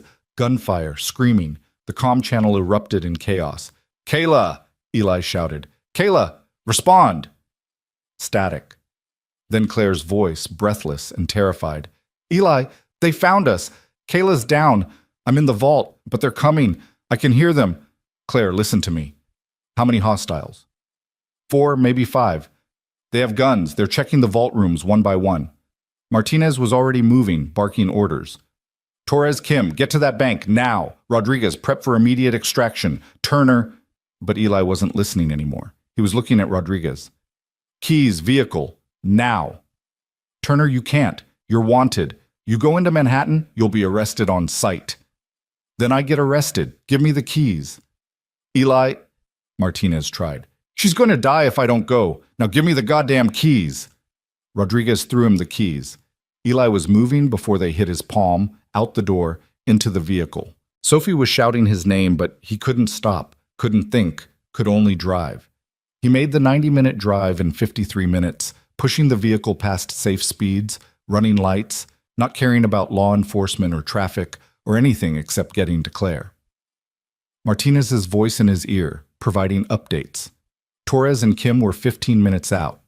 Police were responding to the bank shooting but trapped outside by armed men who'd barricaded the entrance. Hostage situation, active shooter protocol, SWAT was being called, which meant time, precious time Claire didn't have. Claire, Eli said into the comm, praying she could still hear him. Claire, talk to me. I'm here. Her voice was barely a whisper. I'm hiding in one of the deposit rooms. But Eli, they're going room by room. They're going to find me. No, they're not, because I'm 2 minutes out. You hear me? 2 minutes. Hold on. You can't come here. You'll be arrested. Steele will win. I don't care about Steele. I care about you. 2 minutes. He skidded to a stop 3 blocks from the bank, as close as police barricades would allow, abandoned the vehicle and moved on foot, using every bit of training to navigate the chaos. Cops everywhere, civilians being evacuated, news helicopters overhead. No way to enter the front. But buildings in Manhattan shared infrastructure, steam tunnels, maintenance access, basement connections. Eli found a subway grate, pried it open with his knife, dropped into darkness. Martinez, I need building schematics. Basement access to Chase Bank on 5th Avenue. On it. Sending to your phone.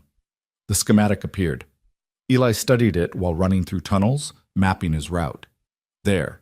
A maintenance corridor that connected to the bank's sub-basement. Probably alarmed, definitely locked, but that was a problem for when he got there.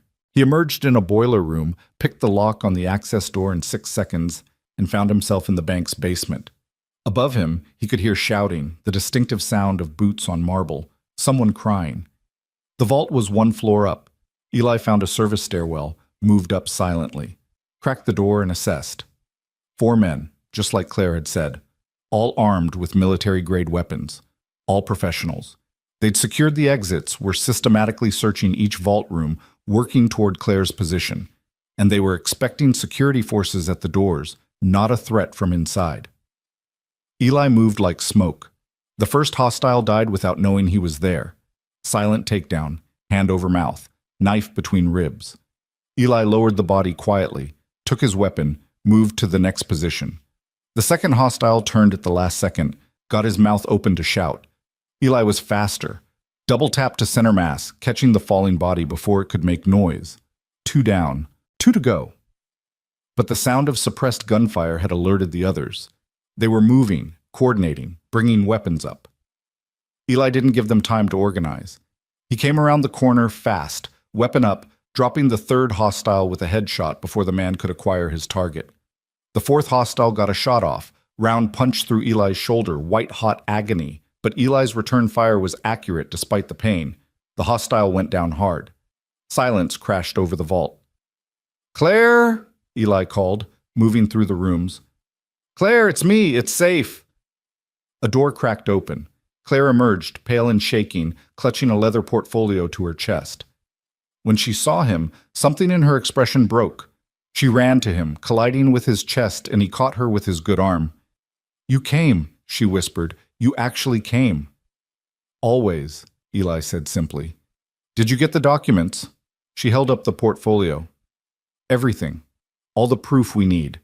"Then let's get out of here before—" "NYPD, drop your weapons!"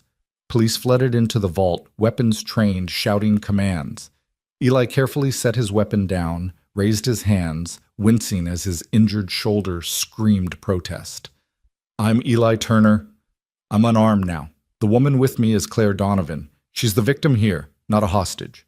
The 4 men down are the shooters. Check their weapons, their IDs. They're professionals." The officers were professional too, separating them, securing the scene, but one detective, older, sharp-eyed, looked at the downed hostiles, at Eli's precise takedowns, and his expression shifted from suspicion to understanding. "You're the SEAL," he said, "the one from the diner." "Former SEAL, and yes. FBI's looking for you, says you kidnapped Ms. Donovan." "That's a lie being spread by the person who hired these men to kill her." Eli met the detective's eyes.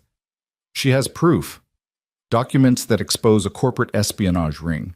That's why they tried to kill her. That's why I came to stop them." The detective looked at Claire. "Ms. Donovan? Is this accurate?" "Every word." Claire clutched the portfolio tighter. "And I need to speak with the FBI immediately. Not local agents, someone high up, someone who can't be compromised. This goes all the way to the top of Nexus Technologies." The detective studied them both, making calculations. Then he nodded. "Let's get you both out of here. Medic needs to look at that shoulder, Turner. And Ms. Donovan, I'll make some calls. But you're both going to have a lot of explaining to do." They were escorted out through a side entrance, away from the media circus at the front. Eli caught a glimpse of news cameras, reporters, the chaos of a major incident. But more importantly, he saw Torres and Kim in the crowd, saw them nod, back up, ready if needed. In the ambulance, while a paramedic worked on his shoulder, Claire sat beside him, still holding the portfolio like a lifeline. "You got shot," she said, voice unsteady. "I've had worse." "That's not comforting. Wasn't meant to be." Eli managed to smile despite the pain. "You okay?" "I'm alive because of you, again. Starting to make a habit of it. Please keep making that habit." Her hand found his uninjured one, and they held on tight while the ambulance raced toward the hospital, while police secured the scene, while somewhere in the chaos of Manhattan, Cameron Steele realized his careful plans had just detonated in his face. The hospital room smelled like antiseptic and old coffee. Eli sat on the edge of the bed, his shoulder wrapped in clean bandages, while an FBI agent he didn't trust stood by the door, and another one he trusted even less asked questions he'd already answered twice. Claire was in a different room giving her own statement, separated from him by protocol and suspicion, and every minute they were apart felt like exposure, like vulnerability. "Let's go through it again," Agent Reeves said, his tone suggesting he had all day and no patience. "You claim you weren't holding Ms. Donovan against her will." "I don't claim anything. I'm telling you facts. She came with me voluntarily because someone inside her company tried to have her killed. We went into hiding while we gathered evidence to expose the conspiracy." Eli kept his voice level, professional. Getting angry would only reinforce whatever narrative they'd been fed about unstable veterans. "Evidence, you say, is in documents Ms. Donovan retrieved from a safe deposit box." "Correct. Documents she was retrieving when 4 armed men attacked the bank." "Also correct. And you just happened to arrive at exactly the right moment to save her. Again." Reeves's skepticism was thick enough to cut. "That's quite a coincidence, Mr. Turner. I was monitoring her location via GPS tracker. When the attack happened, I responded. That's not coincidence. That's security protocol. Security protocol that resulted in 4 dead men. 4 dead men who were actively trying to murder my client. I neutralized the threat using appropriate force. Check their backgrounds. They're all private military contractors with histories of illegal activity. Check their weapons. All unregistered, all traceable to black market suppliers. Check their phones. You'll find communication with handlers who hired them specifically to kill Claire Donovan." Reeves studied him with the expression of someone trying to decide if Eli was a hero or a problem. "The story you're selling is that Cameron Steele, respected businessman, longtime Nexus board member, is running an international espionage ring using corporate infrastructure." "I'm not selling anything. I'm reporting facts. Claire has the documentation to prove it." "Documentation we haven't seen yet. Documentation that might not exist. Documentation that convenient—" The door opened. A woman in her 50s walked in, carrying herself with the kind of authority that made everyone else in the room straighten unconsciously. She wore a dark suit, FBI credentials on her belt, and an expression that suggested she'd heard enough nonsense for one day. "Agent Reeves, you're dismissed," she said. "Not a request." Reeves opened his mouth to protest, saw her face, and wisely chose to leave. The woman waited until the door closed before turning to Eli. "I'm Assistant Director Sarah Chen. I've been briefed on the situation by Detective Morrison. We worked together years ago, and he vouched for your character. I've also spoken with Ms. Donovan and reviewed the documents she provided." She pulled up a chair, sat down like they were having coffee rather than a federal interview. "Mr. Turner, I'm going to be direct with you. If what you're claiming is true, this is one of the largest corporate espionage cases in U.S. history.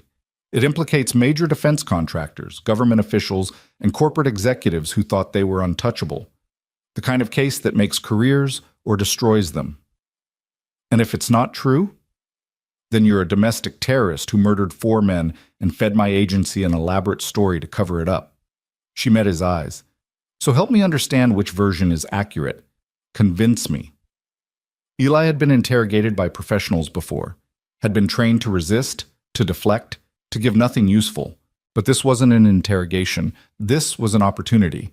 And sometimes the best tactic was absolute honesty. "My father was Robert Turner. He worked for Nexus Technologies 23 years ago as a network security architect. He discovered that the company's infrastructure had deliberately designed vulnerabilities, backdoors, that allowed unauthorized access to client data. When he tried to expose this, he died in what was ruled an accident. Single car collision, no witnesses, case closed." Chen's expression didn't change, but something shifted in her eyes. "Go on." "Fast forward to 2 weeks ago. I saved Claire Donovan's life at a diner. Turns out she's the CEO of Nexus, and she's been investigating the same vulnerabilities my father found. Someone inside her company leaked her location to a professional hit team. She survived. We went into hiding while she gathered proof. That proof is in the document she retrieved today. Original architecture schematics showing the backdoors were intentional, server logs showing years of unauthorized access, financial records connecting those accesses to Cameron Steele. Why should I believe Cameron Steele is capable of this? Because he knew my father. Because he was my father's partner when those backdoors were designed. Because he's the only person who had motive, means, and opportunity to orchestrate both my father's death and the attempts on Claire's life. Eli leaned forward despite the pain in his shoulder. And because if you dig into Steele's background, really dig, beyond the corporate veneer, you'll find connections to arms dealers, information brokers, and offshore accounts that don't match his legitimate income. Chen was quiet for a long moment. You know what happens if you're wrong? If we investigate based on your claims and find nothing? Then I face consequences, but I'm not wrong. You seem very certain. I am. Because my father died trying to expose this. Because Claire nearly died twice. Because whoever's running this operation is desperate enough to send hit teams into public spaces and frame federal fugitives. That's not the behavior of innocent men, Assistant Director. That's the behavior of people who know their empire is crumbling. Chen stood, paced to the window, looked out at the Manhattan skyline. I'm going to tell you something off the record.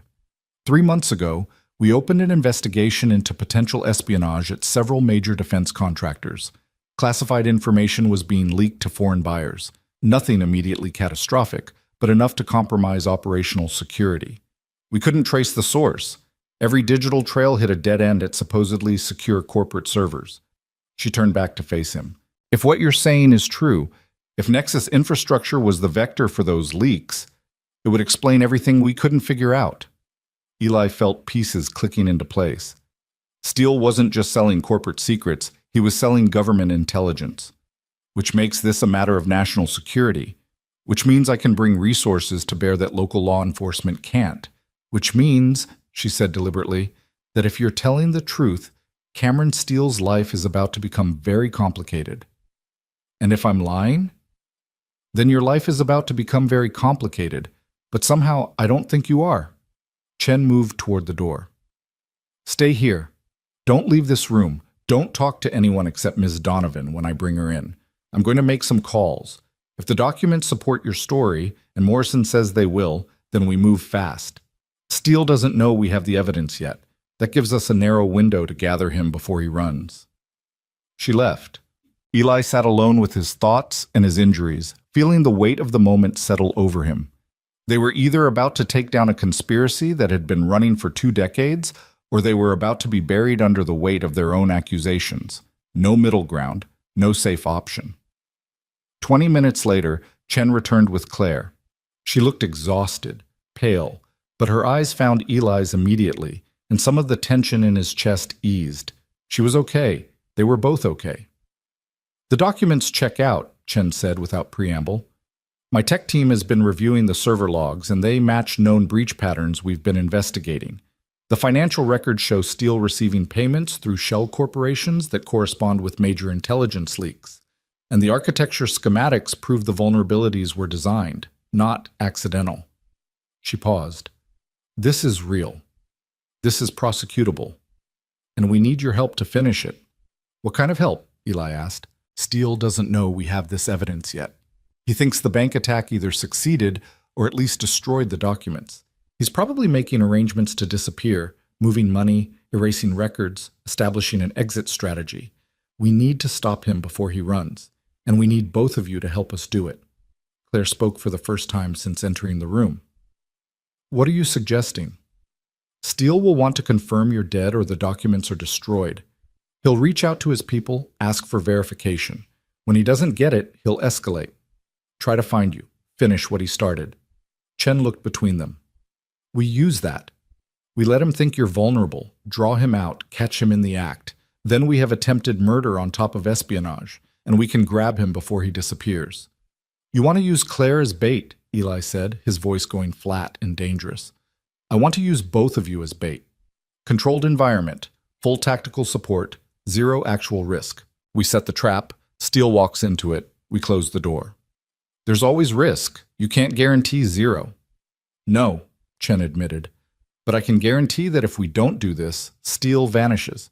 He's got resources, connections, exit strategies we probably haven't even identified. The moment he realizes we're onto him, he's gone. This is our one chance to end this definitively. Eli looked at Claire.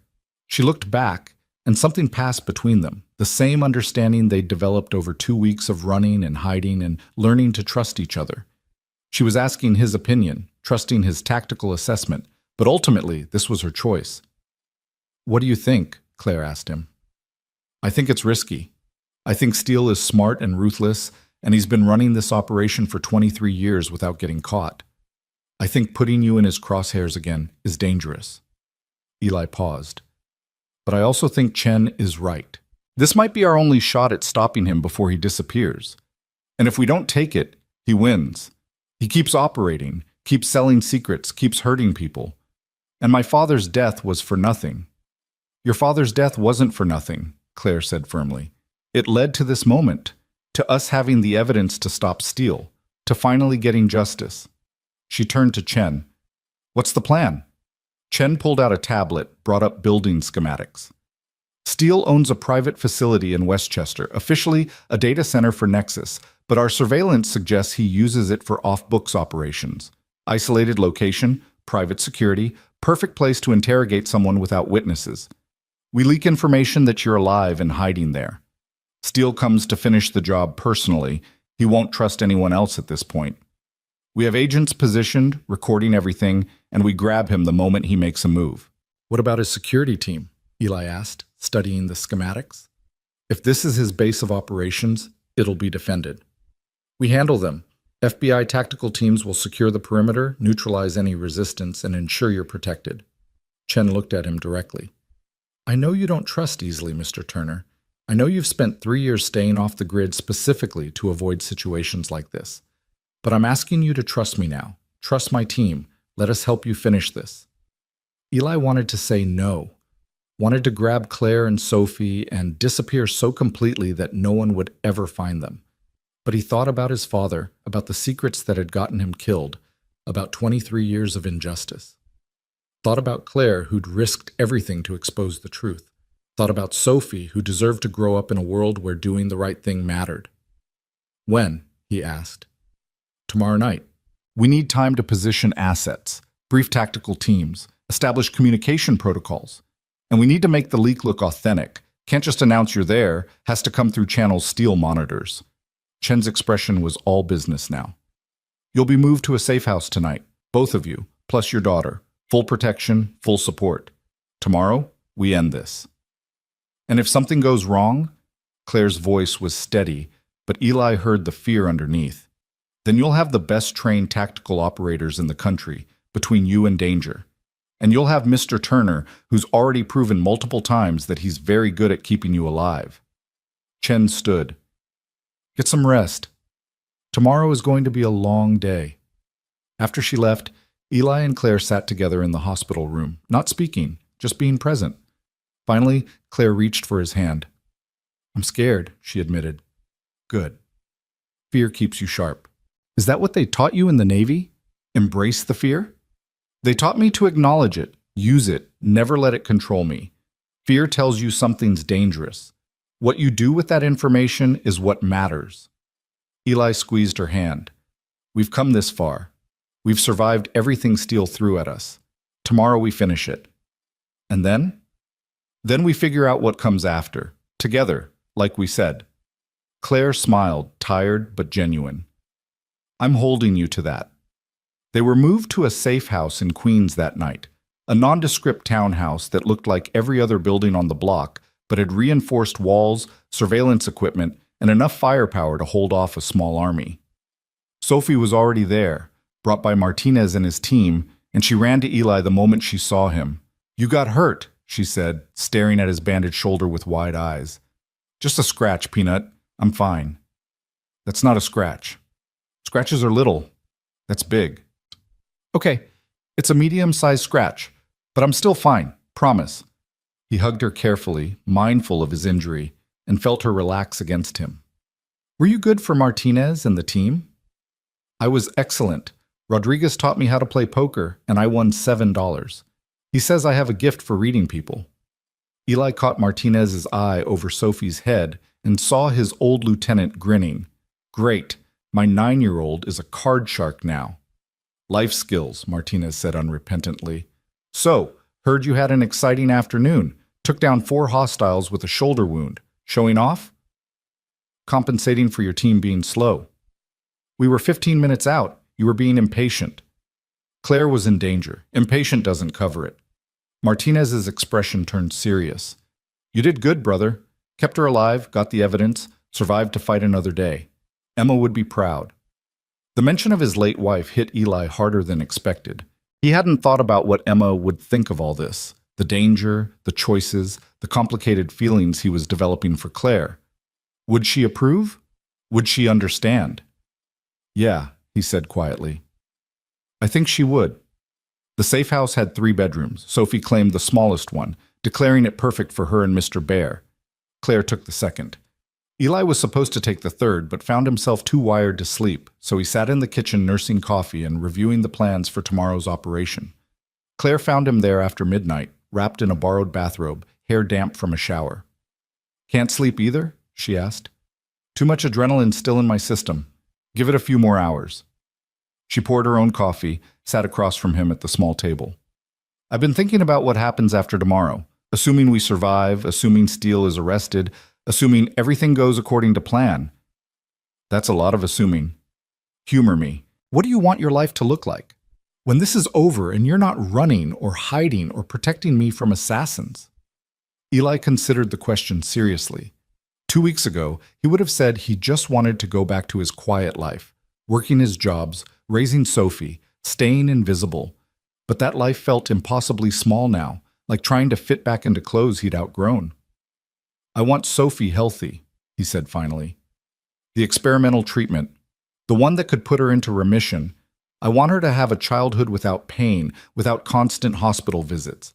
I want her to just be a kid. That's what you want for her.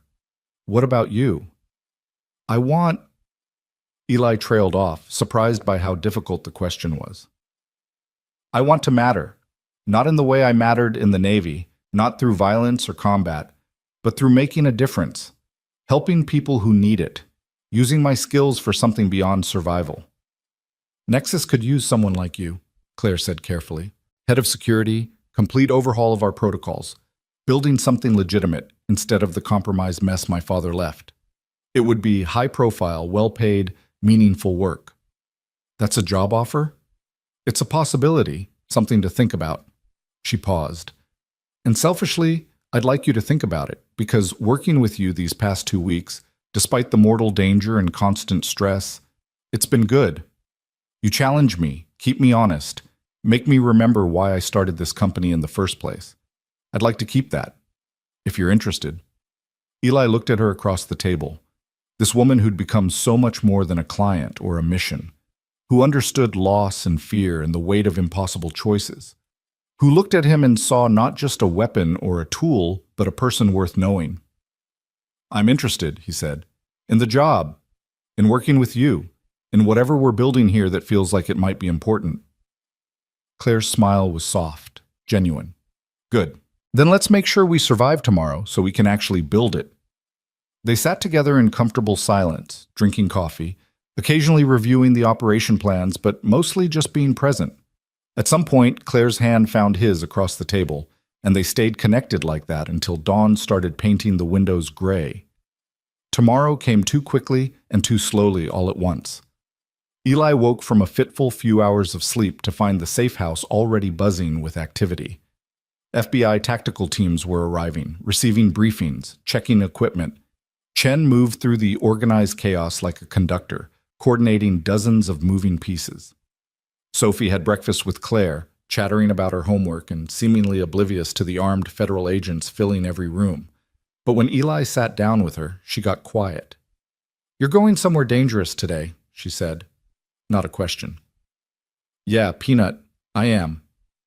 To catch the bad man who hurt Miss Claire. That's right. Sophie pushed her cereal around her bowl, thinking, will you be careful? Always am. Will you come back? The question broke his heart. She'd asked it before, years ago, when he'd done a brief security consulting job that required overnight travel. Always the same question, always the same fear, that he'd leave and never return, like her mother had. I promise, Eli said, pulling her close. I promise I'm coming back. Miss Claire and I are going to catch the bad guy, and then we're coming back here, and then we're going to figure out what comes next, together. All 3 of us. You promise? I promise. She hugged him tight, and Eli felt the weight of that promise settle over him like armor. He would come back. No matter what happened, no matter what it took, he would survive this because Sophie needed him to. The operation was scheduled for 8 p.m., after dark, when Steele would feel confident making a move, but before the facility's overnight security shift started. Chen had leaked information through channels they knew Steele monitored. Claire Donovan alive, hiding at the Westchester data center, documents secured but not yet transmitted to authorities. Vulnerable. Exposed. Perfect target. Eli and Claire were fitted with body armor hidden under normal clothes, wire mics, GPS trackers. Torres and Kim would be positioned inside the facility as supposed security guards, deep cover, ready to respond. Martinez would coordinate from a command vehicle half a mile away. Chen would lead the tactical teams positioned around the perimeter. Remember, Chen briefed them one final time, you're not actually in danger. The moment Steele makes a move, we close in. Your job is just to be visible, be believable, and trust us to do our jobs. And if something goes wrong? Eli asked. Then you do what you do best. Keep Claire alive until we can secure the situation. But nothing's going wrong. We've planned for every contingency. Famous last words, Eli thought, but didn't say. The drive to Westchester was tense and silent. Claire sat beside Eli in the back of an unmarked vehicle, her hand gripping his so tight he was losing circulation. He didn't complain. Just held on and watched the sunset paint the sky in colors that felt ominous. The data center was exactly as the schematics had shown. Isolated buildings surrounded by fencing, minimal windows, multiple access points. They entered through the main entrance, checked in with Torres, who was playing the role of security guard, and were escorted to a third-floor office that had been staged to look like they'd been hiding there. Cameras are live, Martinez's voice in their earpieces. We've got eyes on every approach. Steele's vehicle just left his Manhattan residence, headed your direction. ETA 45 minutes. 45 minutes of waiting. Eli used the time to do what he always did, check sight lines, identify exit routes, position furniture to provide cover if needed. Claire sat at a desk, pretending to review the documents, but he could see her hands shaking. Talk to me, Eli said, sitting beside her. What are you thinking? That this is insane. That we're trusting the FBI to protect us from a man who's evaded justice for 23 years. That so many things could go wrong. All true. But also, we're about to end this. Your father's conspiracy, the people who killed my father, all of it. Tonight it ends. That's worth the risk. Is it? What if something happens to you? What if Sophie... Sophie is safe. She's surrounded by federal agents and Martinez's team. Nothing's happening to her. And nothing's happening to me or you because we're smarter than Steele. We're ready for him. And we have an entire tactical team backing us up. Claire leaned against him, careful of his injured shoulder. When this is over, I'm taking a vacation. Somewhere with beaches and drinks, with umbrellas and absolutely no corporate espionage. Sounds good. Can I come?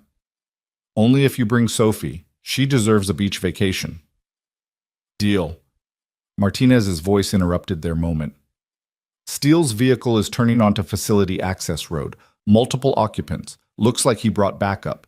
4 men, all armed. This is happening. Eli's training kicked in. His heartbeat slowed to combat rhythm. His breathing steadied. His mind cleared of everything except tactical awareness. Remember the plan, Chen's voice. Let him come to you. We need him to make a move, say something incriminating. Then we take him. Through the office window, Eli watched a black SUV pull into the parking lot. 4 men emerged, and even from this distance, he recognized the body language. Professional, coordinated, dangerous. But the 5th person to exit made his blood run cold. Cameron Steele. Distinguished, calm, walking like he owned the world and everything in it. He's here, Claire whispered. I know. Stay calm. Trust the plan. Footsteps on the stairs. Voices outside the door. Then the handle turned and Steele walked in, flanked by 2 of his security team. He looked at Eli and Claire with an expression that was almost disappointed. I really hoped you'd be smarter than this, Steele said. Hiding in one of my own facilities? That's just insulting. We needed somewhere secure while we figure out our next move, Claire said, voice shaking just enough to sell the fear. Your next move should have been running, far and fast. Instead, you stayed close, stayed predictable. Steele gestured, and his men moved to flank the exits. Give me the documents. They're already gone, Claire said. Already with the FBI. No, they're not. We've been monitoring FBI communication. If they had evidence, they'd have moved on me already. You're bluffing. Steele pulled out a gun, not pointing it at them yet, just holding it casually. Last chance, the documents. This is it, Martinez's voice in Eli's ear. Incriminating statements, weapons drawn. We're moving in. But something felt wrong. Steele was too calm, too confident, like he was reading from a script he'd written himself. Then Eli saw it. Steele's earpiece.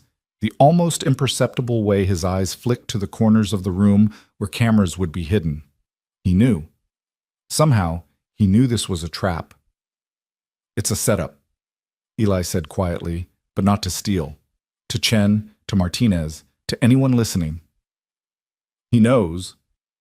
This is a counter-trap. Steele smiled. Very good, Mr. Turner. Yes, I know. Did you really think I wouldn't have FBI assets on my payroll? That I wouldn't be monitoring their operations? I've been selling intelligence for 2 decades. The Bureau is just another customer. He raised his gun, pointing it at Claire. Here's what's going to happen. You're going to give me the documents, then I'm going to kill you both. And then I'm going to disappear before Chen's tactical teams, who are about to discover their vehicles have been disabled, can respond. Clean, simple, profitable. Everything happened at once. Steele's finger tightened on the trigger. Eli moved, throwing himself between the gun and Claire, his body armor hopefully enough to stop. The gunshot was deafening in the small space, but Eli didn't feel the impact. Instead, he felt something else, a surge of electricity, starting in his chest and racing through his body like lightning. Not painful, but powerful, overwhelming. Time seemed to slow. Eli could see the bullet, could track its trajectory, could feel the air currents in the room shifting. And without conscious thought, without understanding how or why, he raised his hand. The lights exploded. Every bulb in the office, every screen, every electrical device, they all surged and shattered simultaneously, plunging the room into darkness. But Eli could still see, his vision somehow adjusted, picking up electrical fields and heat signatures, and the electromagnetic spectrum in ways that shouldn't be possible. He could feel the building's power grid, could sense every wire and circuit and current flowing through the walls. And more than that, he could manipulate it. With a thought, he killed the power to the entire facility. Emergency lights struggled to activate, but he shut those down too. Complete darkness. Complete chaos. Steele was shouting, his men were stumbling, Claire was pressing against his back in terror. But Eli's mind was racing ahead, tactical possibilities multiplying. The facility's electronic locks, powered by the grid he now controlled. He released them, opening every door, every exit, giving the FBI teams clear access.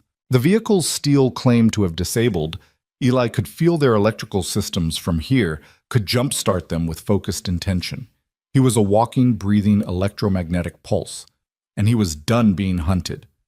Torres Kim, now! Eli shouted, and his teammates moved from their positions, night vision giving them advantage in the darkness. Gunfire erupted, but Eli could track it, could feel the electrical impulses in the weapons themselves, could disrupt them with concentrated thought. Steele's gun misfired, one of his men's weapons jammed. The third managed to get a shot off, but Eli knew exactly where it was going and pulled Claire clear. What the hell are you? Steele's voice, terrified now instead of confident. Justice, Eli said, and meant it. The tactical teams breached, flashlights cutting through darkness, professional voices shouting commands. Steele and his men were on the ground in seconds, zip-tied, rights being read. Chen appeared, weapon drawn, surveying the chaos. What happened to the power? She demanded. Electrical malfunction, Eli said, the lie coming easily. Building's old, systems overloaded. Chen didn't look like she believed him, but she had bigger problems. Steele was in custody. His men were secured, and most importantly, Claire was safe. Later, after statements and medical checks and the endless bureaucracy of federal law enforcement, Eli and Claire sat in the back of an ambulance while paramedics checked them over. The power in the facility had mysteriously restored itself the moment Eli had consciously decided to let go of his control. He still didn't understand what had happened, how he'd done it, or what it meant. "Did you feel that?" Claire asked quietly. "The electricity, the way everything just stopped." "Yeah, I felt it." "What was that?" Eli looked at his hands, remembering the surge of power, the feeling of connection to every current in the building. "I don't know, but I think I need to find out." "Later," Claire said firmly. "Right now, let's just accept that we're alive, Steele is in custody, and it's over." "Is it?" Eli looked toward the facility, where FBI agents were systematically securing evidence. Steele had resources, connections, contingencies. This might just be the beginning. "Then we'll face it. Together." Claire took his hand. "But tonight, can we just breathe? Can we just be grateful we survived?" Eli thought about Sophie waiting for him at the safe house, thought about the promise he'd made to come back, thought about the life he wanted to build once the dust settled. "Yeah," he said. "Tonight we can breathe." But even as he said it, he knew this wasn't over. Steele might be in custody, but there were still unanswered questions, still unexplained abilities that scared him almost as much as they fascinated him, still one final confrontation waiting in the wings. The safe house felt different when they returned that night. Lighter somehow, as if the weight of conspiracy and danger had finally lifted enough to let ordinary air back in. Sophie was still awake despite the late hour, sitting between Martinez and Rodriguez on the couch, all three of them watching some animated movie that had been paused the moment the door opened. She didn't run to Eli this time. Instead, she stood slowly, studied his face with those two old eyes, and seemed to be assessing whether he was really okay or just pretending for her benefit. "You came back," she said finally. "I promised, didn't I?" "Promises can break. Mom promised she'd get better." The words hit Eli like a physical blow. Sophie rarely talked about Emma's death directly, usually dancing around it with carefully vague language. This bluntness meant she'd been scared, really scared. He crossed the room and knelt in front of her, ignoring the protest from his injured shoulder. "You're right. Sometimes promises break even when we mean them with everything we have. Your mom didn't choose to break her promise. The cancer made that choice for her. But I'm here, I'm okay, and the bad guy who was trying to hurt Miss Claire is in jail now. It's over." Sophie looked past him to where Claire stood in the doorway. "Is it really over?" Claire moved forward, kneeling beside Eli. "The man who is responsible for all of this has been arrested. The FBI has enough evidence to put him away for a very long time. There might be some scary news stories in the next few days, and we'll probably have to answer more questions, but yes, the dangerous part is over." "Promise?" Sophie's voice was small. "I promise," Claire said, and held out her pinky. Sophie linked her smaller finger with Claire's, then reached for Eli's, creating a three-way connection that felt like more than just a childhood ritual. Felt like family. Martinez cleared his throat from the couch. "Well, since the crisis is officially resolved, I'm going to order pizza. Figure we've earned some terrible food and worse movies. Torres is already asleep upstairs. Man can sleep through anything. Kim and Rodriguez are on perimeter watch for another hour. Then we're all officially off duty." "Off duty sounds amazing," Eli said, standing carefully. His whole body ached. The shoulder wound, the adrenaline crash, the strange electrical surge he still didn't understand. "Pizza sounds even better." They settled in the living room like a mismatched family. Eli and Claire on the couch with Sophie between them. Martinez sprawled in an armchair, Cooper the dog somehow taking up an entire corner despite being medium-sized. The movie resumed, some story about a fish trying to find his way home, and Sophie provided running commentary that made everyone laugh. But Eli couldn't fully relax. His mind kept circling back to what had happened at the facility. The surge of power, the feeling of connection to the electrical grid, the way he'd manipulated currents with nothing but intention. It shouldn't be possible. Human bodies generated small electrical fields, sure, but what he'd done went far beyond normal biology. Claire must have sensed his tension because she leaned close and whispered, "We'll figure it out. Whatever happened tonight, whatever you can do, we'll understand it together. But not tonight. Tonight we just exist." So Eli tried. He watched the movie, ate pizza that was indeed terrible, Listened to Sophie giggle at jokes she'd heard before but still found funny. Let himself be present in this moment of peace, even knowing that questions and complications waited in the morning. Sophie fell asleep before the movie ended, her head heavy on Claire's lap. Claire stroked her hair absently, and Eli watched them together.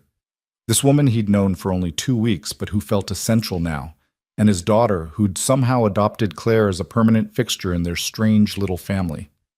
"She really likes you," Eli said quietly. "The feeling is mutual. She's extraordinary, Eli. Brave and smart and kind despite everything she's been through. You've done an incredible job raising her alone." "Didn't have much choice. Emma died and someone had to step up.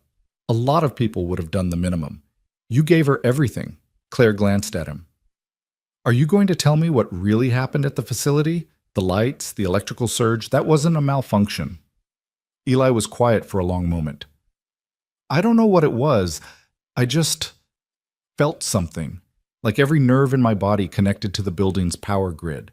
And I could control it, shape it, kill the lights, open the electronic locks, disrupt the weapons. It felt as natural as breathing and as impossible as flying." "Have you ever experienced anything like that before?" "Never. Not in combat, not in training, not ever." He looked at his hands, half expecting to see electricity dancing between his fingers. "I don't understand it. Don't know if it'll happen again or if it was just some one-time stress response. But Claire, if this is something I can do, something I can't control, it could be dangerous. To you, to Sophie, to anyone around me." "Or it could be a gift," Claire said. "Something that saved our lives tonight. Something that stopped steel when conventional tactics weren't enough." She shifted carefully so as not to wake Sophie. "Whatever it is, we'll figure it out. Together. That's what we do now, face impossible things together." Martinez stood, stretching. "I'm going to grab some sleep before my watch rotation. You two should do the same. Tomorrow starts the fun part. Media statements, FBI debriefings, legal proceedings. Going to need your rest." He left, and the house settled into quiet. Eli carefully lifted Sophie, carried her to the bedroom she'd claimed, tucked her in with Mr. Bear. When he returned, Claire was still on the couch, looking exhausted, but unable or unwilling to move. "Stay," she said when Eli started toward his own room. "Just for a while. I don't want to be alone yet." So Eli sat back down, and Claire leaned against him, and they stayed like that while the house settled around them. At some point they must have fallen asleep because Eli woke to early morning light and Claire's head on his shoulder, his arm around her, both of them cramped and uncomfortable, but somehow reluctant to move. "Morning," Claire mumbled without opening her eyes. "Morning. We should probably get up before Sophie finds us like this and gets ideas." "Too late," Sophie's voice came from the doorway. "I already have ideas. Are you two dating now?"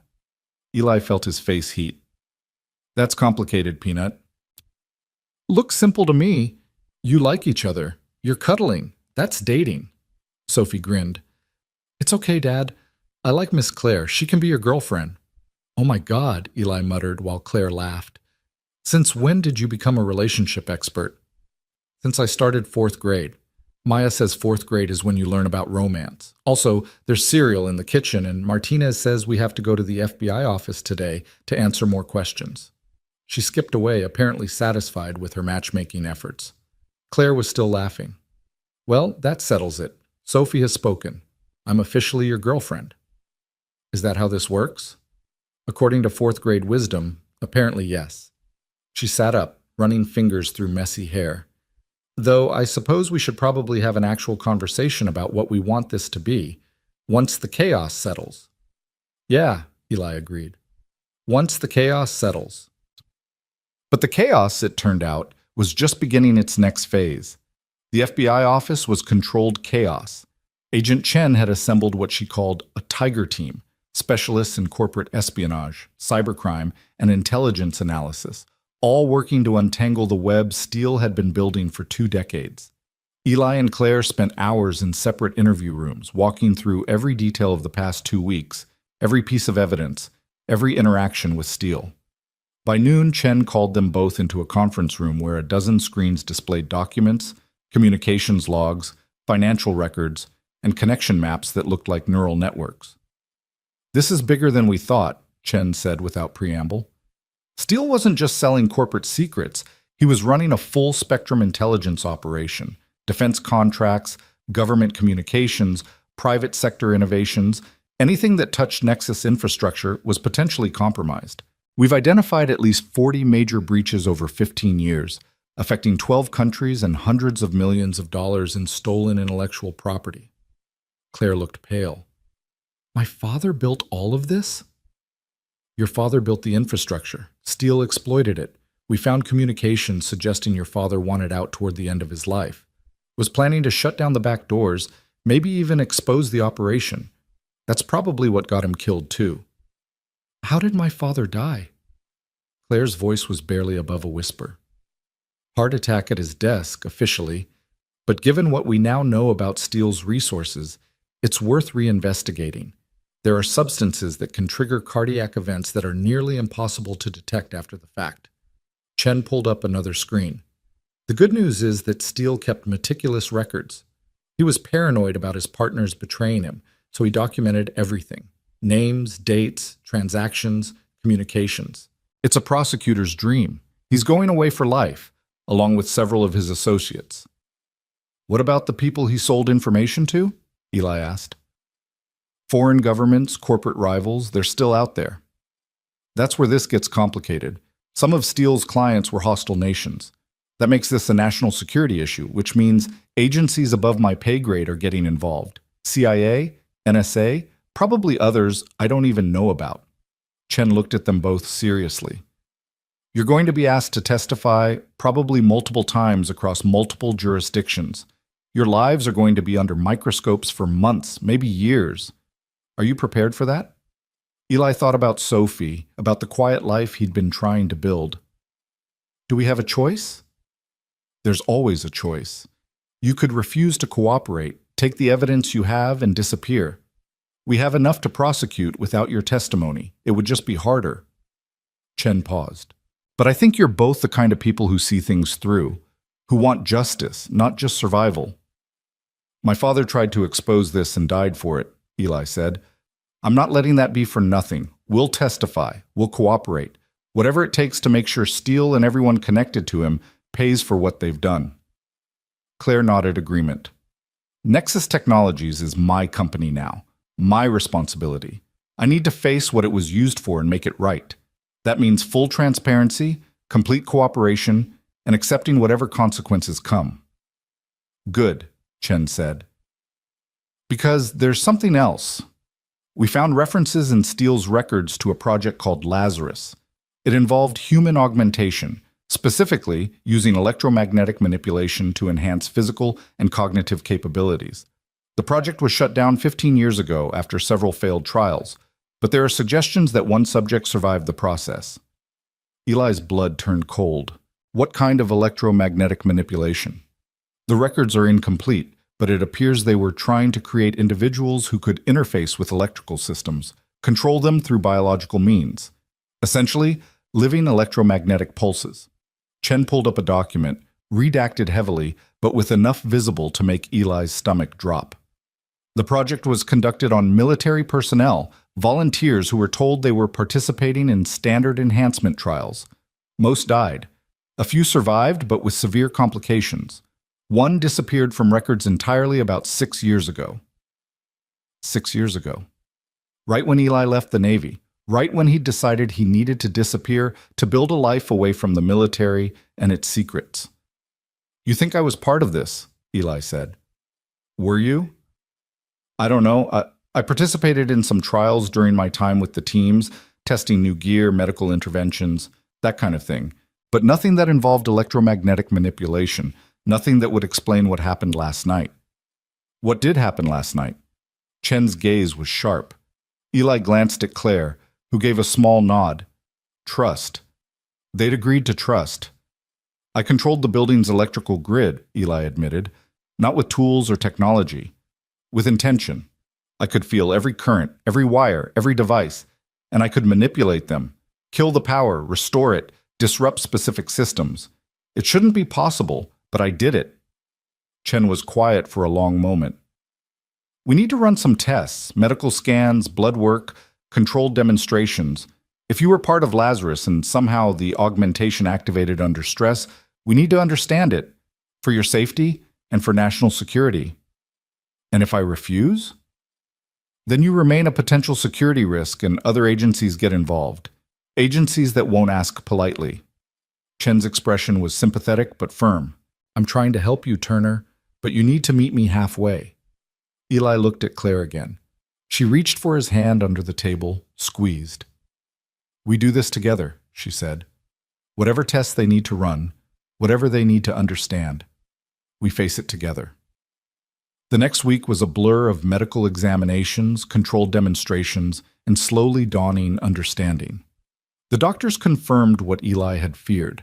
His body had been altered at a cellular level, his nervous system rewired to generate and manipulate electromagnetic fields. The augmentation had been dormant for years, probably suppressed by regular stress management and a conscious effort to avoid high-voltage situations. But the extreme threat at the facility had triggered it fully, and now there was no putting that genie back in the bottle. Think of it like a muscle, Dr. Sarah Martinez, no relation to his friend, explained. She was a neurologist specializing in experimental augmentation, brought in specifically to assess Eli's condition. The more you use it, the stronger and more controlled it becomes. Right now, you're essentially an infant learning to walk. But with training, you could potentially control your ability precisely. Or I could accidentally kill someone by disrupting their pacemaker, Eli said. That's why we train, why we practice, why we understand the limits and capabilities. Dr. Martinez pulled up scans of Eli's brain, showing unusual patterns in his neural activity. You're unique, Mr. Turner, the only confirmed successful subject of Lazarus that we know of. That makes you valuable. And unfortunately, it makes you a target. What do you mean? The people who ran Lazarus, they're not all in custody. Steele was one player, but the program had military and intelligence backing. If they find out you're the success they've been looking for, they'll want to study you, replicate you, potentially control you. Claire, who'd been sitting quietly through most of the examination, spoke up. So what are you suggesting? That Eli goes into hiding? That he becomes a lab rat for the rest of his life? I'm suggesting that he works with us willingly before others force the issue. FBI can offer protection, resources, training. In exchange, Eli helps us understand the technology, provides testimony about Lazarus, and occasionally assists with situations where his abilities might be useful. Dr. Martinez looked at Eli directly. You were a SEAL. You understand duty and service. This is another form of that. Eli thought about Sophie, about the life he wanted to give her, thought about Claire, and the future they were trying to build, thought about his father, who died trying to expose corruption and abuse. I'll cooperate, he said, but on my terms. I'm not becoming a weapon for anyone. I'll train, I'll testify, I'll help when it's right, but Sophie comes first, always. And if anyone tries to use her as leverage or threatens her safety because of what I am, all deals are off. Agreed, Dr. Martinez said. We're not monsters, Mr. Turner. We're trying to do right by you while also protecting national security. Sophie will be protected. You have my word. It took another month for the immediate chaos to settle. Steele was formally charged with espionage, corporate fraud, conspiracy to commit murder, and about 40 other counts that would keep him in prison for multiple lifetimes. 6 of his associates were also arrested, including 2 sitting congressmen and a defense contractor CEO. The scandal dominated news cycles, and while Claire and Eli's roles were public knowledge, Chen managed to keep the details of Lazarus classified. Sophie started back at Greenwich Academy, this time with actual security instead of just hope. She was happy there, had made friends, was thriving in ways that made Eli's chest tight with gratitude. Her experimental treatment at Johns Hopkins was approved and funded, partly by insurance, partly by an anonymous benefactor that Eli suspected was Claire despite her denials. Martinez and his team rotated through, providing additional security and becoming adopted uncles to Sophie. Torres taught her card tricks. Kim showed her basic self-defense. Rodriguez gave her terrible relationship advice that she absolutely did not need at 9 years old. And slowly, carefully, Eli and Claire figured out what they were building together. It started with coffee in the morning, sitting on the guest house porch while Sophie got ready for school. progressed to dinner together most nights, sometimes at the main house, sometimes at their smaller space. Claire read Sophie bedtime stories while Eli cleaned up, and they'd meet afterward to talk about the day, about nothing, about everything. One evening, about 6 weeks after Steele's arrest, Claire found Eli in the guest house living room, staring at a legal document. "What's that?" she asked. "Nexus Technologies employment contract. Head of security position, full benefits, ridiculous salary." Eli looked up at her. "You serious about this offer?" "Completely serious. I need someone I trust to rebuild our entire security infrastructure. Someone who understands both the technical side and the human element. Someone who won't compromise or cut corners." She sat beside him. "But more than that, I want you around." "Is that selfish?" "Probably. But I've gotten used to having you in my life. I'd like to keep it that way." "What about the electromagnetic thing? Doesn't that complicate employment?" "We'll figure it out. Put it in your contract that you occasionally consult on classified projects. Give you flexibility when Dr. Martinez needs you for training or FBI needs your help. Make it work because it's worth making work." "Well," Claire took the contract from his hand, set it aside. "Eli, I'm not just offering you a job. I'm offering you a partnership. In business, in life, in whatever we're building here, if you want it." "What about Sophie? She deserves stability, not—" "Sophie deserves a father who's happy. A father who's not working himself to death at jobs he hates. A father who has a partner who loves him." Claire paused. "I do, love you. I didn't mean to. It's too fast, too complicated, but there it is. I love you, and I love Sophie. And I want to build something real with both of you, if you'll let me." Eli felt something unlock in his chest, something that had been closed since Emma died, since he'd decided that surviving was enough, and happiness was a luxury he couldn't afford. "I love you too," he said, the words feeling both terrifying and right. "I have for weeks, but I didn't know how to say it, didn't know if I was allowed to feel it. But yeah, I love you, and Sophie loves you. And this, whatever we're building, it feels like the future I didn't know I could have."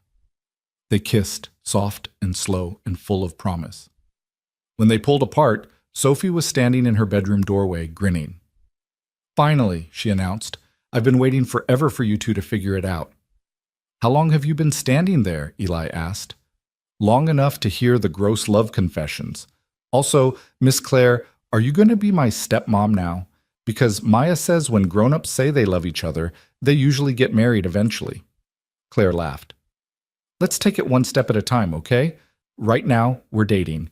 When we're ready for more, you'll be the first to know." "Okay, but just so you know, I'm ready whenever you are. I've always wanted a mom." Sophie said it casually, but Eli heard the weight behind the words, the longing she rarely expressed directly. Claire crossed the room, knelt in front of Sophie. "I would be honored to be your mom someday, when the time is right, when we've all had a chance to grow into this. But Sophie, I already think of you as mine, already care about you like you're my own. That doesn't require a wedding or legal paperwork. That just is." Sophie hugged her tight, and Eli watched his two favorite people hold on to each other and felt his eyes burn. 6 months later, Eli stood in a courthouse wearing a suit that still felt strange, watching Claire in a simple white dress that somehow made her look more beautiful than any designer gown could. Sophie stood between them, holding both their hands, wearing a purple dress she'd picked herself and a flower crown Torres had helped her make. "This is weird," Sophie whispered. "Good weird, but weird." "Agreed," Eli whispered back. The ceremony was small. Martinez and his team, Dr. Sarah Martinez, who'd become a friend, Agent Chen, who'd worked so hard to keep them safe, Rebecca Walsh and Michael Chen from Nexus, and a handful of others who'd been part of their strange journey. No big production, no media circus, just the people who mattered, bearing witness to something real. When the officiant asked if anyone objected, Sophie raised her hand. Everyone froze. "I object to having to wait this long," she announced seriously. "You two took forever. I've been ready since, day 3. Laughter rippled through the small gathering. The officiant, recovering his composure, smiled. "Noted for the record. Anyone else?" Silence. good silence, the kind full of support and happiness. Then by the power vested in me by the state of Connecticut, I now pronounce you married. You may kiss. They kissed while Sophie made exaggerated gagging noises and everyone laughed. When they pulled apart, Claire looked at Sophie. Ready for the second part? She asked. So ready? The officiant produced another set of papers, adoption documents that had been months in the making. Claire had formally petitioned to adopt Sophie, with Eli's full support and Sophie's enthusiastic consent. The paperwork was already approved, just waiting for signatures on a day that meant something. Sophie Turner, the officiant read. Do you consent to be adopted by Claire Donovan Turner to become her legal daughter in all ways? I do, Sophie said, voice strong despite the tears streaming down her face. They signed the papers together, Claire's elegant signature next to Sophie's careful 9-year-old handwriting, and suddenly they were officially a family. Not just in heart, but in law. The reception was held at the Greenwich House, catered by the fancy restaurant Claire liked and decorated by Sophie, with Torres's questionable help. It was chaotic and perfect and exactly right. Martinez cornered Eli at one point, handed him a beer. You did good, brother. Found something worth holding on to. Thanks for having my back. Through all of it. Always, that's what family does. Martinez clinked his bottle against Eli's. Emma would be happy for you, you know. She'd want this for you and Sophie. Want you to move forward, be happy. Don't carry guilt about that. I know. It just took me a while to believe I deserved it. You do. You always did. You just had to find someone who could convince you of that. Later, when most guests had left and Sophie had crashed hard from excitement and sugar, Eli and Claire stood on the back porch watching stars emerge over Connecticut. Claire leaned against him, her head on his shoulder, his arm around her waist. Mrs. Donovan Turner, Eli said, testing the name. Mr. Donovan Turner, right back at you. We're hyphenating. It's modern. It's complicated. So are we. Seems fitting. She turned to look up at him. Are you happy? Really happy? Eli thought about his daughter sleeping upstairs, safe and healthy and loved. Thought about the woman in his arms who'd become his partner in every way that mattered. Thought about the job waiting for him on Monday, meaningful work that used his skills for protection instead of destruction. Thought about his father, who'd died fighting for what was right, and felt like maybe, finally, he was honoring that legacy properly. Yeah, he said, I'm really happy. Good. Because this is just the beginning. We've got a company to rebuild, a daughter to raise, and probably more complications neither of us can predict yet. Bring it on. We can handle it. We can handle anything, Claire agreed. Together. 3 years later, Eli sat in a different office, his office at Nexus Technologies, where he now ran a security division that was internationally recognized for its integrity and innovation. The walls held photos of Sophie at various ages, awards the company had won for ethical business practices, and a framed newspaper clipping from the diner incident that had started everything. His phone buzzed, text from Claire. Board meeting running long. Can you pick up Sophie from practice? Eli. On it. See you at home. Home. The word still felt miraculous sometimes. They'd moved into a new house 6 months ago, nothing as ostentatious as the Greenwich estate, but spacious enough for a family, with a yard where Cooper could run and Sophie could practice soccer. It felt like theirs in a way no other place ever had. He arrived at the field to find Sophie, now 12 and somehow already as tall as Claire's shoulder, in the middle of a drill, running circles around kids twice her size. The experimental treatment had worked. She'd been in full remission for 2 years, her JIA barely a memory except for occasional checkups. She saw him watching and waved, nearly colliding with another player in her distraction. Her coach called her over, probably giving her grief for not paying attention, and Sophie jogged to the sideline grinning. How was your day? She asked, exactly the way Emma used to. Good. Yours? Maya and I are working on a project for the science fair. We're building a program that helps animal shelters manage their resources better. Mom said she'd help with the code if we get stuck. Mom. Sophie had started calling Claire that about a year after the adoption, hesitant at first, then with increasing confidence. It never stopped making both Claire and Eli emotional. Sounds ambitious. I'm proud of you. Thanks, Dad. She grabbed her bag. Can we stop for ice cream on the way home? What's the occasion? Do I need an occasion for ice cream? Fair point, let's go. They drove through familiar streets, talking about nothing important, and Eli marveled at how normal this had become. How the extraordinary had transformed into everyday life. He still worked occasionally with Dr. Martinez, training his electromagnetic abilities, consulting on classified projects, still testified when needed about Steele and Lazarus and the conspiracy that had taken his father. But mostly, he lived. He was a husband, a father, a professional doing work that mattered. At home, Claire was already there, having escaped her meeting early. She kissed Eli hello, hugged Sophie, and announced she'd already ordered dinner because cooking was not happening tonight. They ate together at the kitchen table, sharing stories about their days, laughing at Sophie's impression of her soccer coach, planning a weekend trip to the beach.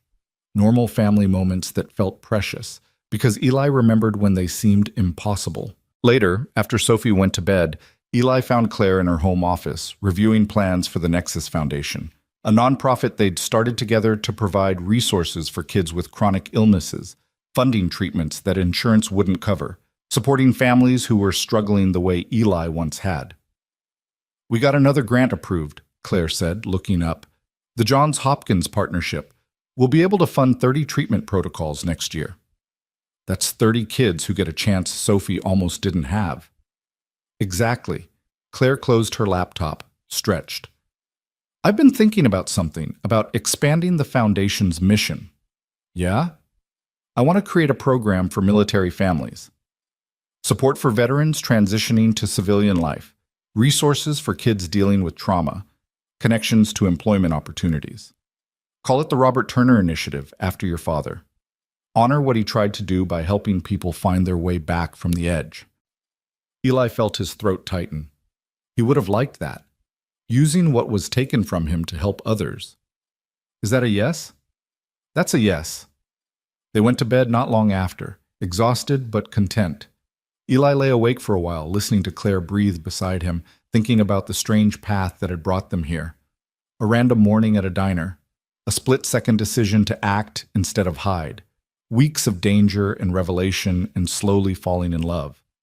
His phone lit up with a message from Martinez. Saw the news about the Foundation expansion. Your dad would be proud, brother. So am I. Eli smiled, typed back. Thanks for everything. Couldn't have survived without you. Martinez.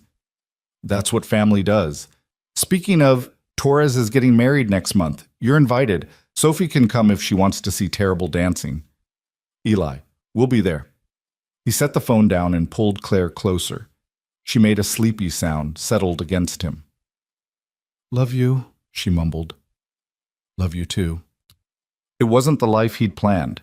Wasn't the future he'd imagined when he'd left the Navy broken and grieving, when he'd taken 2 terrible jobs just to keep Sophie housed and medicated, when he'd convinced himself that survival was enough. But it was better. Better than anything he could have dreamed. Better than he'd thought he deserved. And every day, he chose it. Chose Claire, chose Sophie, chose the work they did together. Chose to honor his father's memory not through revenge or bitterness, but through building something good. Through helping others find their way through darkness. Through choosing love, family, and kindness every single day. Because in the end, that was what real heroism looked like.